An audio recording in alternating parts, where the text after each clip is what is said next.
School days నుంచి అసలు మాధవీలత అంటే స్కూల్లో ఖచ్చితంగా ఏదో ఒక మోటివేషనల్ స్పీచ్ ఇస్తుంది అని చెప్పేసి అనుకుంటారు. బయట ప్రజలకు తెలియదు అంతే, బట్ నాలో చదువుకున్న అందరికీ తెలుసు. ఎవరికైనా ఏ ప్రాబ్లం అన్నా వస్తే మధు దగ్గరికి వెళ్తే సాల్వ్ చేస్తుంది. కానీ ఎప్పుడైతే పెద్ద ప్రయోజనాల గురించి ఆలోచిస్తారో, అంటే మనం ఫుల్ ఫ్లెడ్జ్డ్ గా కంటెస్ట్ చేస్తే ఎక్కువ సీట్లు రావేమో, రానప్పుడు ప్రజలకి మనం చేయాలనుకున్న మంచి ఎలా చేస్తాము, సో దాంతో ఖచ్చితంగా పొత్తులకు వెళ్తారు. టీడీపీ అనేది ఇంతకు ముందు ఎన్డీఏలో కలిసే ఉండేది కదా, తర్వాత పక్కకి వెళ్ళింది, మళ్ళీ కాంగ్రెస్ తో పొత్తు పెట్టుకుంది, మళ్ళీ పక్కకు వచ్చింది. ఇప్పుడు ఒక మతాన్ని హైలైట్ చేసేటప్పుడు ఇంకొక మతం ఉన్న వాళ్ళు కూడా ఎక్కడో దగ్గర బాధపడుతుంటారు. ఇప్పుడు అది 2 జోనర్స్ కి సంబంధించింది, ముస్లిమ్స్ కి అండ్ హిందూస్ కూడా. ఇప్పుడు ఫీల్ అయ్యేది ఏంటంటే, ఒక జోనర్ సెక్టార్ పీపుల్ మీరు కట్టుకున్నది బాగానే ఉంది, అంత హైలైట్ చేస్తూ అంత మాట్లాడేటప్పుడు వేరే మతం కూడా బాధపడతారు కదా అని ఉంటారు కదా. ఓన్లీ పథకాలు ఇచ్చేటప్పుడు మైనార్టీలకు వాళ్ళకి ఇస్తుంది అంటే ఒక్కటి చెప్పాలి. మైనార్టీలకు, క్రిస్టియన్లకి ఎన్నో పథకాలు ఇచ్చింది, హిందువులకు ఏం పథకాలు ఇచ్చింది ఒక్కటి చెప్పండి. ఒక్కటి. అయోధ్య అన్నది రాముడు పుట్టి పెరిగి నడిచిన నేల. ఆయన నేల మీద ఆయనకు గుడి కట్టడం అది అసలు రాజకీయ అంశంగా ఎలా పరిగణిస్తారు? బట్ వెరీ అన్ఫార్చునేట్లీ రాజకీయము, దేవాలయాలు అలైన్ అయ్యాయి. ముఖ్యమంత్రి ప్రచారంకి వచ్చినప్పుడు కరెంట్ తీసే దమ్ము ధైర్యాలు ఎలక్ట్రిసిటీ డిపార్ట్మెంట్ వాళ్ళకి ఎక్కడి నుంచి వస్తాయి అబ్బా? ఏదో కొంచెం కాన్స్పిరసీ థియరీ లాగే ఉంది. ఓడిపోతే డ్రామా అని అంటారు మీరు? వాళ్ళందరికీ తెలుసు, మీరు నిజంగానే డ్రామా అనుకుంటున్నారా? ఒక గవర్నమెంట్ ఫోన్ ట్యాపింగ్ చేసే అధికారం ఉందా అండ్ చేయగలరా? ఇలాంటి ఫోన్ ట్యాపింగ్ ఎవరైనా చేయొచ్చు. ఉప్మా కబడి మాట్లాడినా ట్యాప్ చేయొచ్చు. ఇప్పుడు మీరు అనుకున్నట్టు జగన్ గారి మీద ఉన్న మైనస్లన్నీ ఓటింగ్ వచ్చేసరికి పడతాయని కనిపిస్తుంది మీకు. ఆయన ఫ్యామిలీ ఇష్యూస్ కానివ్వండి అండ్ క్రైమ్ ఇష్యూస్ కానివ్వండి, end of the day voter అక్కడికి వచ్చేసరికి ఇవన్నీ కనిపిస్తాయి. ఇప్పుడు ఫోకస్ చేయడం ఏంటి అండి? ఇలా వివేకానంద రెడ్డి హత్య అనేది 5 ఏళ్ల నుంచి ఫోకస్ లోనే ఉంది. అదేం సీక్రెట్ ఏం కాదు. దాన్ని కనిపెట్టుకుని ఎవరో ఫోకస్ చేయలేదు. బాగా ఫైర్ అవుతున్నారు. అసలు ఎట్లా ఫైర్ అవుతున్నారు అంటే ఎదురుగా కనబడితే కొట్టేలాగా లేదంటే పరిగెట్టించేలాగా ఉన్నారు. ఎందుకంత అగ్రెసివ్ ఎందుకు అవుతున్నారు? సంబంధం లేదు. పాలిటిక్స్ పెడితే పెళ్లి గురించి, ఏదైనా మంచిగా పండగల గురించి. సరే, ఇప్పుడు ఆయన ప్యాకేజ్ స్టార్ అంటూ ఉంటారు. చంద్రబాబు నాయుడు గారికి ఎక్కువ ప్యాకేజ్ తీసుకున్నారంటారు, అందుకే అలయన్సెస్ ఇవన్నీ అంటారు. సో మీ ఒపీనియన్ ఏంటి దాని మీద? See, there is a thing అబ్బా. 2019 లో ఆయన ఇండిపెండెంట్ గా కంటెస్ట్ చేసేటప్పుడు, అంటే జనసేన ఇండిపెండెంట్ గా కంటెస్ట్ చేసింది. అప్పుడేమన్నారు, వైసీపీ దగ్గర ప్యాకేజ్ తీసుకున్నారని చెప్పేసి టీడీపీ వాళ్ళు బ్లేమ్ చేశారు. తర్వాత ఎప్పుడైతే మళ్ళీ ఆయన 20లో బీజేపీతో పొత్తు పెట్టుకున్నారో అప్పటి నుంచి స్టార్ట్ చేశారు వైసీపీ వాళ్ళు. బీజేపీ కాదు, టీడీపీ దగ్గర ప్యాకేజ్ తీసుకున్నారు అని చెప్పేసి. సో అంటే ఆ పార్టీ వాళ్ళు ఈ పార్టీ మీద, ఈ పార్టీ వాళ్ళు ఆ పార్టీ మీద ఇండిపెండెంట్ గా. హీరోయిన్ గా కాకుండా ఈ మధ్య ఎక్కువగా పొలిటికల్ గానే చూడాలనిపిస్తుంది అనమాట. మాధవీలత గారు మధ్య పడుతున్నారు, మాట్లాడదాం. హాయ్. నమస్తే. కదా ఏంటి టీడీపీ సపోర్ట్ అనా సార్? అంటే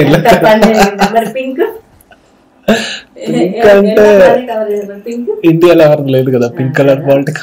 yellow pink is a good colour, girls కి చాలా అందంగా ఉంటది. అందుకే ఎల్లో మీ ఫేవరెటా? Kind of pink is my favourite. Yellow pink is most favourite. అంటే మోస్ట్ ఆఫ్ ద గర్ల్స్ వచ్చేసి పింక్ ని ఇష్టపడతారు. గర్ల్ ని పింక్ తో పోలుస్తారు కదా.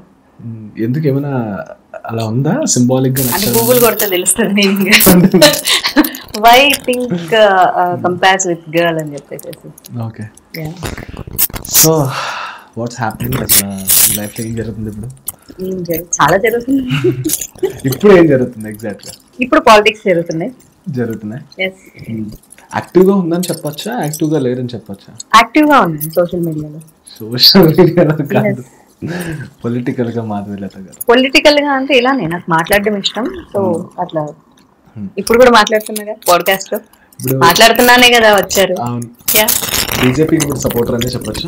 Not supporter, prime member. నేను సపోర్టర్ ఏంటి? అంటే still yes of course I'm with BJP. I am in BJP. అంటే అనుకున్నారు అసలు వీళ్ళు ముగ్గురు మళ్ళీ కలుస్తారని? అంటే 2019 వచ్చిన ఈ బ్లాక్ కి మళ్ళీ వీళ్ళు ముగ్గురు కలుస్తారని అనుకున్నారా? అంటే జనసేన 2020లోనే కలిసింది కదా బీజేపీతో, ఇప్పుడు కాదు కదా. BJP Janasena tied up with BJP in Andhra Pradesh 2020 and టీడీపీతో అలయన్స్ అటు ఇటు అవుతుందని చెప్పి ఎప్పటి నుంచో 2019 ఎలక్షన్స్ నుంచి మాకు డౌట్ ఉండింది, డౌట్ కొడుతూనే ఉండింది. టీడీపీ ఎప్పుడైతే ఓడిపోయింది ఆంధ్రాలో కంటెస్ట్ చేసి, మళ్ళీ ఖచ్చితంగా ఏదో ఒక రోజు ఎన్డీఏలో పార్ట్ అవుతుంది అని అయితే అనుకున్నాము. జనసేన మళ్ళీ బీజేపీతో పొత్తు పెట్టుకుంటుంది అనుకున్నాము. హార్డ్లీ 1 year లో పొత్తు పెట్టేసుకుంది. 19 ఎలక్షన్స్ తర్వాత 20లోనే పొత్తు పెట్టేసుకుంది. అండ్ దాని తర్వాత వచ్చేసి అంతే, అందరూ ఎక్స్పెక్ట్ చేసినట్లే రకరకాల ఊహాగానాలు చేస్తున్నట్లు ఆటోమేటిక్ గా. సో ఫైనల్లీ తర్వాత వచ్చేసి జనసేన ఇటు తెలంగాణలో పొత్తు పెట్టుకుంది. తర్వాత కొన్ని రోజుల తర్వాత టీడీపీతో పొత్తు పెట్టుకుంది. జనాలకు అర్థం కాదు ఏం జరుగుతుంది. జనసేన ఇటు బీజేపీతో ఉంది, అటు టీడీపీతో ఉంది, బట్ బీజేపీ టీడీపీ కలగలేదు. So there is something fishy అనుకున్నారు. Now it's became fish. అంటే బేసిక్ గా ఎవరైనా ఒక జనరల్ ఓటర్ ఏం చూస్తారంటే సింగిల్ పర్సనాలిటీని చూస్తారు, సింగిల్ ఎజెండాని చూస్తారు. వాడికి ఓటు వేయాలని, ఎందుకంటే వాడు ఏమి ఇస్తాడనేది కాకుండా వాళ్ళ యొక్క పర్సనాలిటీని చూసి ఫస్ట్ ఓటేస్తారు. వెళ్ళిన వెంటనే చంద్రబాబు, వైఎస్ జగన్, లేదంటే సైకిల్ గుత్తా, హస్తం గుత్తా అని వెళ్ళిన ఒక 40 years 50 years పర్సనాలిటీ ఇదే చూస్తారు. కానీ ఇక్కడ చాలామంది అనేది ఏంటంటే పవన్ కళ్యాణ్ గారు ఒక స్టాండర్డ్ లేకుండా అటు ఇటు కలుస్తూ అవి ఇవి పొత్తులు పెట్టుకుంటూ ఆయన పార్టీని ఒక ఫోకస్గా తీసుకెళ్ళట్లేదు అంటూ ఉంటారు. ఇప్పుడు కూడా ఈ అలయన్స్ని అలానే చూస్తున్నారు. మీరేం చెప్తారు దానికి ఆన్సర్? యాక్చువల్లీ ఏంటంటే అది కన్ఫ్యూజింగ్ మైండ్ సెట్ ఉన్న వాళ్ళు అలా అనుకుంటూ ఉంటారు. ఎందుకంటే ఎవరికి వాళ్ళు వాళ్ళ గురించి ఆలోచించుకుంటారు తప్ప ఎదుటోళ్ళు కన్ఫ్యూజన్లో ఉన్నారని అనుకోవడం మనుషుల సహజమైన నేచర్. కానీ ఎవరైతే మొత్తం ఇనానిమస్ గా ప్రజల డెవలప్మెంట్ గురించి ఆలోచిస్తారో పొత్తు కరెక్టే అంటారు. ఎందుకంటే ఇండిపెండెంట్ గా మనం ముందుకు వెళ్ళలేనప్పుడు, ఇంతకుముందు చూస్తే ఇండిపెండెంట్ గానే కంటెస్ట్ చేశారు 2019లో. ఎవరితో పొత్తులు పెట్టుకోలేదు పవన్ కళ్యాణ్. ఎందుకంటే ఆ రోజు ఆయన ఇండిపెండెంట్ గా కంటెస్ట్ చేయాలనుకుని ఫుల్ ఫ్లెడ్జ్డ్ గా కంటెస్ట్ చేయడం జరిగింది. కానీ ఒక్క సీటు గెలిచి వాళ్ళు వైసీపీలోకి వెళ్ళిపోవడము, తర్వాత పార్టీని ఆయన ఎవరితో కలపకుండా, విలీనం చేయకుండా, ఎవరితో లేకుండా కూడా చాలా కాలం ప్రయాణం చేశారు. ఎక్కడ పార్టీని పక్కన పెట్టలేదు. కానీ ఎప్పుడైతే పెద్ద ప్రయోజనాల గురించి ఆలోచిస్తారో, అంటే మనం ఫుల్ ఫ్లెడ్జ్డ్ గా కంటెస్ట్ చేస్తే ఎక్కువ సీట్లు రావేమో, రానప్పుడు ప్రజలకి మనం చేయాలనుకున్న మంచి ఎలా చేస్తాము, సో దాంతో ఖచ్చితంగా పొత్తులకు వెళ్తారు. టీడీపీ అనేది ఇంతకు ముందు ఎన్డీఏలో కూడా ఎన్డీఏలో కలిసే ఉండింది కదా, తర్వాత పక్కకి వెళ్ళింది, మళ్ళీ కాంగ్రెస్ తో పొత్తు పెట్టుకుంది, మళ్ళీ పక్కకు వచ్చింది, మళ్ళీ ఇప్పుడు. అంటే పెద్ద ప్రయోజనాలు ప్రజల గురించి ఆలోచించినప్పుడు పొత్తులు పెట్టుకోవడంలో తప్పేం లేదు. ఎందుకంటే ఐకమత్యమే మహాబలం అని చెప్తూ ఉంటారు. మనం ఒక్కరి వల్ల అవ్వకపోతే మనకు సపోర్టివ్ సిద్ధాంతాలు పక్కన వాళ్ళకు ఉన్నప్పుడు ఆ సపోర్టివ్ సిద్ధాంతాలతో కలిసి కంటెస్ట్ చేసి ప్రజలకి ఎంత మేరకు మంచి చేయగలరన్న దాని గురించి ఆ ఉద్దేశాన్ని దగ్గర పెట్టుకొని ఆయన చాలా ఆలోచించి చేసుకున్నారు. లేకపోతే ఆయన ఇండిపెండెంట్ గా కంటెస్ట్ చేయాలనుకుంటే ఆయనకు ఫండ్స్ కావాలంటే ఎవరిని అడిగినా ఇస్తారు. వాళ్ళ ఫ్యామిలీని సపోర్ట్ చేయమన్నా కూడా సపోర్ట్ చేస్తుంది. స్టార్ క్యాంపెయినర్ గా వాళ్ళ ఫ్యామిలీ మొత్తం నోరు తెరిచి అడిగితే వాళ్ళ ఫ్యామిలీ మొత్తం వచ్చేస్తుంది. రామ్ చరణ్ కూడా ఒకసారి ఇంటర్వ్యూలో చెప్పాడు, బాబాయ్ ఒక్క మాట అడగాలి కానీ వెళ్ళిపోయి చేసేస్తాం. నిజంగా ఆయన అడిగితే వాళ్ళ ఫ్యామిలీలోనే స్టార్స్ ఎవరు, ఇంకా ఎవరెవరో తీసుకెళ్లి స్టార్ క్యాంపెయినర్స్ కి డబ్బులు ఇచ్చి మరీ తీసుకెళ్లి క్యాంపెయిన్ చేయించుకుంటున్నారు కదా, ఆయనకు అవసరం కూడా లేదు. అలా జనాల్ని అట్రాక్ట్ చేసి గ్రాప్ చేసి గెలవాలి అనుకుంటే గ్రాప్ చేయొచ్చు. చాలా మంది అభిమానులు వస్తారు, కొన్ని ఓట్ బ్యాంకుగా మారుతాయి, కొన్ని మీటింగ్లకు పనికి వస్తాయి. కానీ ఇప్పుడున్నటువంటి ప్రభుత్వం ఏదైతే సరిగ్గా చేయట్లేదు, ఆయన ప్రశ్నించి లేదు నేను ఒక్కనే ముందుకెళ్ళేకంటే కూడా కలిసి వెళ్తే ప్రయోజనం పెద్దగా ఉంటుంది అనుకుని వాళ్ళు కలిశారు. ఇది అర్థమైతే అరే రాష్ట్ర ప్రయోజనాల కోసమే కదా ఆయన కలిసింది, ఆయన ప్రయోజనం కావాలంటే బోడి ఆయనకేముంది, ఇప్పుడు కాకపోతే రేపు ఇంకోసారి కూడా ఆయన ప్రయోజనం చూసుకుంటారు కదా. సో ఇనానిమస్ గా ఆలోచన చేసి ఆయన మంచి కోసం కలిసారని నేనైతే 100% నమ్ముతున్నాను. ఎందుకంటే ఈ రోజు వరకు పవన్ కళ్యాణ్ చూసుకుంటే ఆయన మీద ఫ్రాడ్ కేసులు కానీ, లేకపోతే ఇంకొక చోట దోచుకున్నాడనో, లేకపోతే ఇంకోటి ఇంకేదో చేశాడనో, ఇంకెవరి దగ్గర నుంచో డబ్బులు తీసుకున్నాడనో, సినిమా ఇండస్ట్రీలో బయట కానీ కంప్లైంట్ లేదు, సెటిల్మెంట్లు చేసి తీసుకున్నాడని చెప్పేసి. అలాంటప్పుడు జనాల దగ్గర నుంచి దోచుకోవాల్సిన అవసరం ఉంది. ఆయనకు డబ్బే కావాలంటే సినిమా ఇండస్ట్రీ కంటే బిగ్గెస్ట్ ఇండస్ట్రీ ఎక్కడ ఉంది? Simple logic. సో మధ్య చూస్తుంటే అంటే ఈ మధ్య కాదులేండి, ఆల్మోస్ట్ ఒక 5-6 years నుంచి మీ ఇంటర్వ్యూస్ కానీ మీరు బయట కనిపించిందంతా ఏంటి అసలు మాధులత అంటే ఈ మధ్య అంటే సనాతని, మాతాంగి,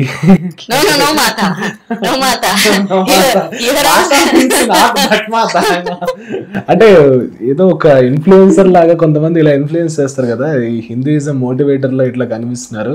ఎందుకు మరీ ఎంత అంటే ఆఫ్ కోర్స్ మనకు ఉండడం తప్పలేదు, దాన్ని ఎంత ఇన్ఫ్లుయెన్స్ చేయాల్సినంత అవసరం ఏంటి అని అంటున్నాను నేను కాదు, ఇది క్వశ్చన్ నేను అడిగేది కాదు, ఒక ఆడియన్ గా అనుకుంటారు కదా కొంతమంది, అదర్ రిలీజియన్స్ వాళ్ళు కూడా అనుకుంటారు కదా. అందుకు I'm not an influencer, I'm an inspirer.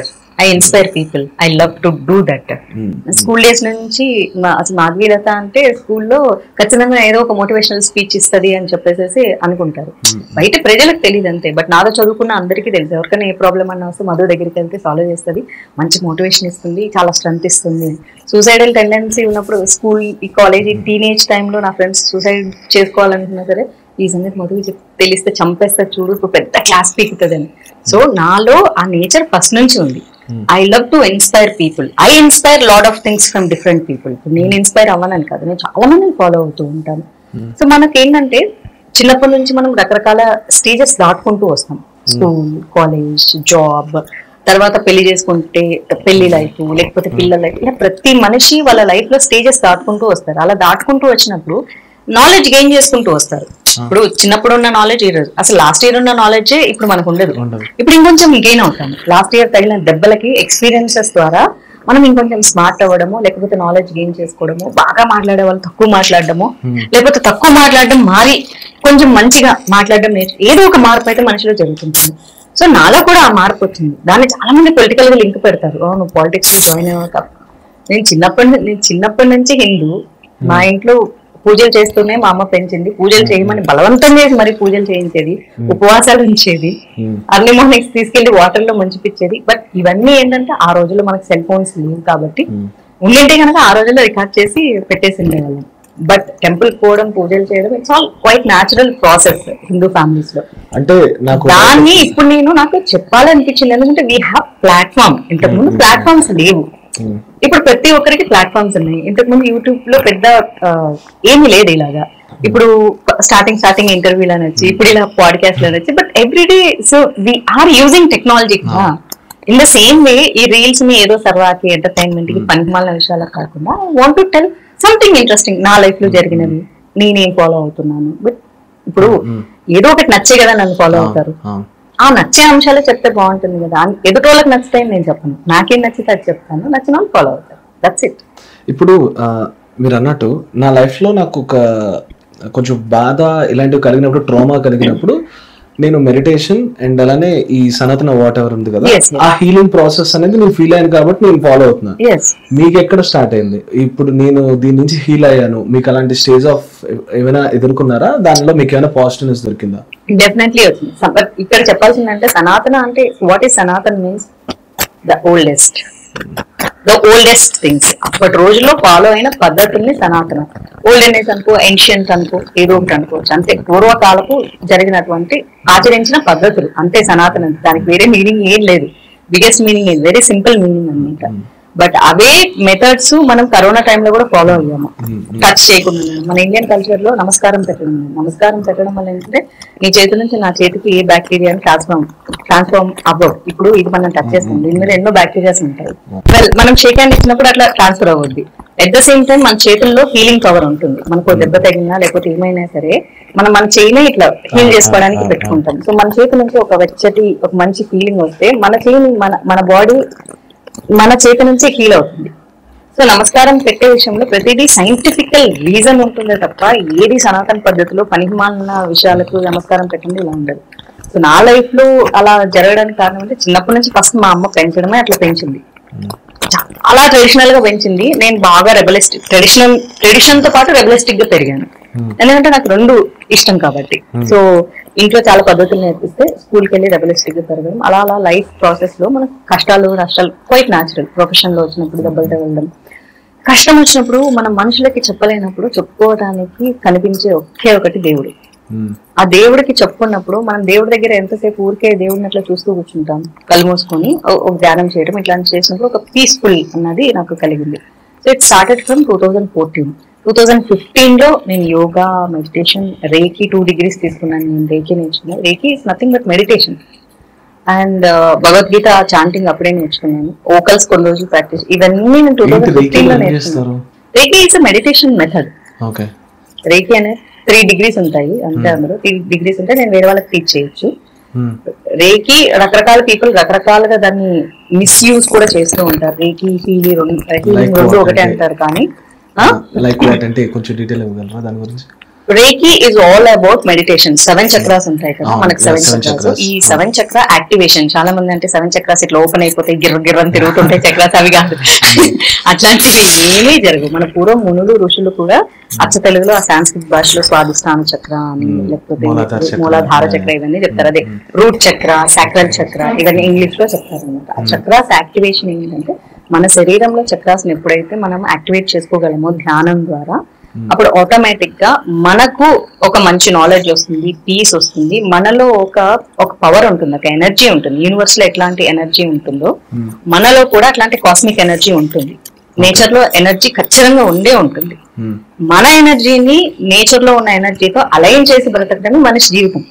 అన్ని జీవులు అట్లే బ్రతుకుతూ ఉంటాయి, కానీ మనిషి ప్రకృతి నుంచి డీవియేట్ అయిపోయాడు, సపరేట్ అయిపోయాడు. ఎప్పుడు ప్రకృతిని విస్మరించేశాడు, ప్రకృతికి విరుద్ధంగా మనిషి బిహేవ్ చేస్తుంటాడు. మనకు ఈ రేకి మెడిటేషన్ ఏంటంటే డిఫరెంట్ నేమ్స్ పెట్టుకుంటారు, కానీ ప్రాసెస్ అంతా ఒకటే. ఆ 7 chakras at the same time మన బాడీలో ఆర్గన్స్ ఉంటాయి. మనం స్నానం చేయాలంటే సబ్బెట్టి స్నానం చేసేస్తాం, సరిపోతుంది. బాడీ లోపల ఉన్న టాక్సిన్స్ ని బయటకు పంపించే ఒక ప్రాసెస్ మెడిటేషన్. సో అయితే ఇప్పుడు మీరు ఎన్డీఏ గవర్నమెంట్ నుంచి ఎప్పటి నుంచో మీరు ఉన్నారు కాబట్టి నాకు ఒక డౌట్. ఇప్పుడు రీసెంట్గా అయోధ్య మందిరం స్టార్ట్ అయినప్పుడు చాలా మంది హ్యాపీగా ఫీల్ అయ్యారు. హిందూస్ తప్పలేదు, అంటే ఎప్పటి నుంచో ఫైట్ చేస్తున్నారు కాబట్టి.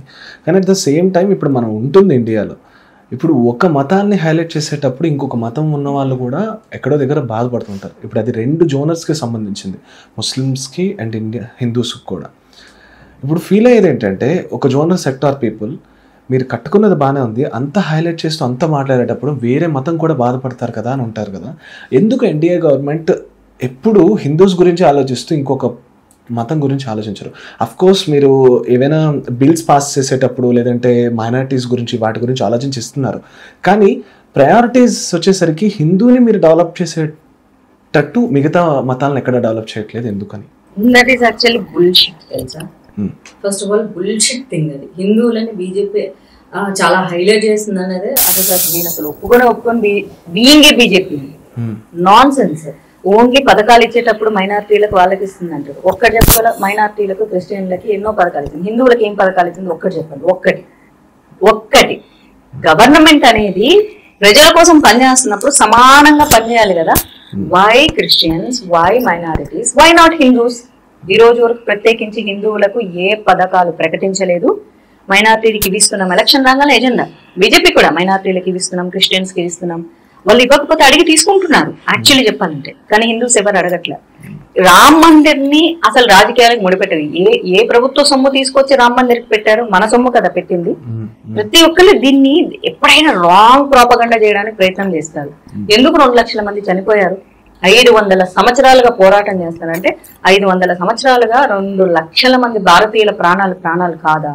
దేనికోసం పోరాడారు? ఇప్పటికీ కొన్ని వందల సంవత్సరాలు విదేశీ మతస్థులు వచ్చి మన దేశం మీద ఎన్ని దండయాత్రలు చేసినా, ఎన్నో గుళ్ళు కూలగొట్టినా, మన సంపదని, మన వేదాలన్నింటినీ తగలపెట్టినా ఇంకా భారతదేశము సనాతన ధర్మం ఇంకా ఇక్కడ వర్ధిల్లుతుంది అంటే అలా పోరాటం చేసిన వీరులు మన భారతదేశంలో ప్రాణత్యాగం చేశారు కాబట్టే ఇంకా ఈ ధర్మం వేదభూమిగా పిలువబడుతుంది. ఈ భూమిని ఎవరు నాశనం చేయలేరు, ఎందుకంటే ఎంతో మంది మునులు ఋషులు ఇక్కడ ఎన్నో రకాల యాగాలు యజ్ఞాలు చేసిన కర్మభూమి ఇది. ఈ భూమి మీద నువ్వు మెడిటేషన్ చేస్తే నీకు వచ్చే పవరు నువ్వు ప్రపంచ దేశంలో ఏ భూమి మీద చేసినా కూడా రాదు. దానికి వివేకానందుల వారే సాక్ష్యం. ఆయన అమెరికా దేశం వెళ్ళినప్పుడు అక్కడ మెడిటేషన్ చేయడానికి ప్రయత్నం చేస్తే ఆయన 7 చక్రాస్ యాక్టివేట్ అవ్వలేదట. ఆయన మళ్ళీ భారతదేశం తిరిగి వచ్చిన తర్వాత రామకృష్ణ పరమహంసల గారితో చెప్తే, ఈ కర్మభూమిలో నువ్వు ఏదైనా చేస్తేనే నీకు ఆ తొందరగా ప్రాసెస్ జరుగుతుంది. ఒక 1 hour లో నువ్వు ఆ కాస్మిక్ ఎనర్జీని రిసీవ్ చేసుకోగలుగుతావు. ఎందుకంటే ఈ భూమికి ఉన్న గొప్పతనం అలాంటిది. భారతదేశం ఇది జంబూ ద్వీపే భరత కన్య అని చెప్పడం అంటే ఊరికే చెప్పరు. మన దేశానికి ఇక్కడ ఉన్న దేవుళ్ళకి రాముడు నడిచిన నేల ఇది. అయోధ్య అన్నది రాముడు పుట్టి పెరిగి నడిచిన నేల. ఆయన నేల మీద ఆయనకు గుడి కట్టడం అది అసలు రాజకీయ అంశంగా ఎలా పరిగణిస్తారు? బట్ వెరీ అన్ఫార్చునేట్లీ రాజకీయము దేవాలయాలు అలైన్ అయ్యాయి. అలా అలైన్ కానప్పుడు మీరు అసలు రాజకీయాలకు హిందూ ధర్మానికి నేను చెప్తా, రాజకీయాలకు హిందూ ధర్మానికి ముడిపెట్టకూడదు అంటే ఎండోమెంట్ ఇచ్చేసేయండి ప్రజలకి. ఇక అసలు రాజకీయ నాయకులు ఏలు పెట్టాల్సిన అవసరం ఉండదు, ప్రజలు అపోజిషన్ వాళ్ళు ప్రశ్నించాల్సిన అవసరం ఉండదు కదా. ఎండోమెంట్ తీసేసి ప్రజలకు ఇచ్చేస్తే హిందూ సంస్థలు చూసుకుంటూ ఉంటాయి, రాజకీయ నాయకులు నోరు మూసుకొని వాళ్ళ ప్రజల పరిపాలన చూసుకోవచ్చు. క్లియర్ కదా? అప్పుడు ఓట్ బ్యాంక్ రాదుగా, మరి అప్పుడు ఖచ్చితంగా మాట్లాడాల్సి వస్తుంది కదా అధికార పక్షము. ఒక ప్రధానమంత్రిగా ఆయన చీఫ్ గెస్ట్ గా పిలిస్తే వెళ్ళారు తప్ప ఆయన డబ్బులు పెట్టలేదు. అలాగే ఆయన గవర్నమెంట్ నుంచి ఎవరు డబ్బులు పెట్టలేదు రామ మందిర్కి. భుజాన్ని వేసుకొని చేయలేదంటారు. భుజాన్ని వేసుకొని ఎందుకు చేస్తుంది ప్రధానమంత్రి అని? ఆయన ఇప్పుడు మన లక్షద్వీప్ వెళ్ళి ఒక కుర్చీ మడత కుర్చీ వేసుకొని కూర్చుంటే దేశ ప్రజలందరూ స్పందించారు. ఆయన ఏదైనా ఆయన ధర్మాన్ని ఆయన అనుసరించారే తప్ప ఈ రోజు వరకు వేరే ధర్మం గురించి ఆయన తప్పుగా మాట్లాడిన ఒక్క స్పీచ్ కూడా ఉన్నది. మీరు చూడండి, హిందూ మతాన్ని ప్రొజెక్ట్ చేసుకుంటూ ఉంటే పరాయి మతస్థులు హర్ట్ అవుతారంటే ఏ మతాన్ని ఆయన కించపరిచాడు చెప్పండి? ఏ మతాన్ని తక్కువ చేశారు? ఇదే పిఎం గారు బాబ్రీ మసీద్ కూడా ఇంతే హైలైట్ చేసి కట్టిస్తారంటారా? కట్టించి ఇంతేలాగా చేస్తారు? వాళ్ళకి ల్యాండ్ ఇచ్చారు కదా, కట్టించుకోవాల్సింది వాళ్ళ బాధ్యత కదా. ఇది కట్టించింది హిందువులు కదా. మోడీ గారు ఎందుకు కట్టించారు? ఆయన గెస్ట్ గా వెళ్ళారు అంతే. ఒక భారతీయ పౌరుడిగా టెంపుల్ అసోసియేషన్ పిలిచింది కాబట్టి ఆయన వెళ్ళారు అంతే. ఆయన ప్రధానమంత్రిగా ఆయన ఇదే ధర్మాన్ని ఫాలో అవుతున్నారు కాబట్టి వాళ్ళు పిలిచారు, ఈయన వెళ్ళాడు. ఇప్పుడు ముస్లింస్ వాళ్ళు మసీదు మోడీ ఎందుకు దగ్గర ఉండి కట్టిస్తాడు? ఎప్పుడు కట్టించాడు మోడీ ఉండి దగ్గరగా? ఇప్పుడు ముస్లింలకి వాళ్ళు ల్యాండ్ అలాట్ చేశారా? వాళ్ళు మసీదు కట్టించుకుంటారు. భారతదేశంలో ఎన్ని లక్షల మసీదులు ఉన్నాయి? అటు అరబ్ దేశాలలో కూడా లేవు తెలుసా అన్ని మసీదులు? భారతదేశంలో ఉన్నన్ని మసీదులు. ఇంకా వేరే వేరే కంట్రీస్ లో కూడా అన్ని చర్చిలు లేవు. మన భారతదేశంలో ఉన్న చర్చిలు ఫ్రీడమ్ లేకుండానే కట్టుకుంటున్నారా? ఎవరి మతాలని ఎవరు కించపరచట్లేదు. టు బి ఆనెస్ట్లీ చెప్పాలంటే ప్రధానమంత్రి గారు బై మిస్టేక్ కూడా వేరే మతం గురించి తప్పుగా మాట్లాడుతూ తన సొంత పార్టీలో తన ఎంపీలు ఎమ్మెల్యేలు వేరే మతస్థులు మనల్ని తిట్టినా సరే మీకు టాలరెన్స్ ఉండాలని చెప్పేసి కొంతమందికి మొన్న ఎంపీ సీట్లు కూడా కేటాయించలేదు. వేరే మతస్థుల మీద స్ట్రాంగ్ కమెంట్స్ చేశారని తన సొంత పార్టీ వాళ్ళకే టికెట్లు కేటాయించలేదు. మరి టూ మచ్ సెక్యులరిజం చూపించారు మోడీ గారు. మరి దీని గురించి మాట్లాడుతున్నారు. హిందూ దేవాలయం అనేది హిందువులది మాత్రమే. హిందూ దేవాలయాలు హిందూ ప్రజలు కట్టుకుంటే పక్క మతస్థులు మేము ఏడుస్తాము అంటే అది ఎవరి రెస్పాన్సిబిలిటీ? మీరు ఏడవండి, మాకేం సంబంధం లేదని చెప్తాను. మా టెంపుల్ మేము కట్టుకుంటే మీరెందుకు ఏడుస్తారు? ఈసారి 400 సీట్లు వస్తాయా? డెఫినెట్ గా వస్తాయి. ఆ విషయంలో డౌటే లేదు. చూస్తే ఇటువైపు సౌత్ లో కొంచెం కాంగ్రెస్ కూడా చాలా పోటీ ఇస్తున్నప్పుడు తెలంగాణ కానీ లాస్ట్ టైం కర్ణాటక కానీ మళ్ళీ అది కూడా పుంజుకుంటుంది కదా. మరి 400 సీట్లను ఎలా గెస్ చేయగలరు? స్టేట్ ఎలక్షన్స్ వేరు, నేషనల్ ఎలక్షన్స్ వేరప్ప. People are very smart. State elections చూసి నేషనల్ ఎలక్షన్స్ కి ఎంపీ ఎమ్మెల్యే ఓట్ వేరియేషన్ బాగా చూసుకుంటారు ప్రజలు. ఓకే, ఇప్పుడు ఆంధ్రాలో 2 ఎలక్షన్స్ ఒకేసారి జరుగుతున్నాయి. ఎంపీకి ఒక ఓటేస్తారు, ఎమ్మెల్యేకి ఒక ఓటేస్తారు. వేస్తారు. డిఫరెంట్ గా ఆలోచిస్తారు. హార్డ్ కోర్ ట్రెడిషనల్ ఫాలోవర్స్ తప్ప నార్మల్ ప్రజలు నేషనల్ లో ఏ పార్టీ వస్తే మనకు యూస్ఫుల్ ఉంటుందని చెప్పేసి చూసి ఆ పార్టీకి ఓటేసుకుంటారు. లోకల్ గా మనకి ఏ పార్టీ వస్తే బాగుంటుందో చూసి దానికి వేసుకుంటారు. సో ఇప్పుడు ఒకసారి లోకల్కి వెళ్తే ఒకసారి ఆంధ్ర వైపు వెళ్తే నిన్న చూసారు కదా దాడి జగన్ గారి మీద, విన్నారా? రాళ్ల దాడి. అరే ఇప్పుడే ఇన్స్టాగ్రామ్ కి వెళ్తే చెప్తున్నారు అబ్బాయితో రాయితో కొట్టారంట. అది కూడా లైట్స్ ఆఫ్ చేసి. ఎలా చూస్తారంటే ఈసారి ఏమో అండి, అసలు ఒక ముఖ్యమంత్రి వచ్చినప్పుడు పైగా ఇప్పుడు అధికారంలో లేకపోయినప్పటికీ కూడా ఆపద్ధర్మ ముఖ్యమంత్రిగా ఆయనే ఉంటే ముఖ్యమంత్రి ప్రచారంకి వచ్చినప్పుడు కరెంట్ తీసే దమ్ము ధైర్యాలు మీకు ఎలక్ట్రిసిటీ డిపార్ట్మెంట్ వాళ్ళకి ఎక్కడి నుంచి వస్తాయి అబ్బా? ఇదేదో కొంచెం కాన్స్పిరసీ థియరీ లాగే ఉంది. ఎవరు అసలు టీడీపీ వాళ్ళగా నడవదా, బీజేపీ వాళ్ళగా అంతకంటే నడవదు, జనసేన వాళ్ళగా అసలు ఏమీ నడవదు. అధికారంలో లేకపోయినా సరే మళ్ళీ ఎలక్షన్స్ వచ్చి రిజల్ట్స్ వచ్చి ఇంకొక పార్టీ అధికారం చేపట్టే వరకు ఇప్పటి వరకు ఉన్న ముఖ్యమంత్రి అధికారము వాళ్ళ మనుషులే నడుస్తారు. సో పవర్ కట్ ఎలా అయింది? అది కూడా అంత పెద్ద ఆక్టోపస్ సెక్యూరిటీ మధ్యలో రాయిదెబ్బ అయింది ముఖ్యమంత్రికి.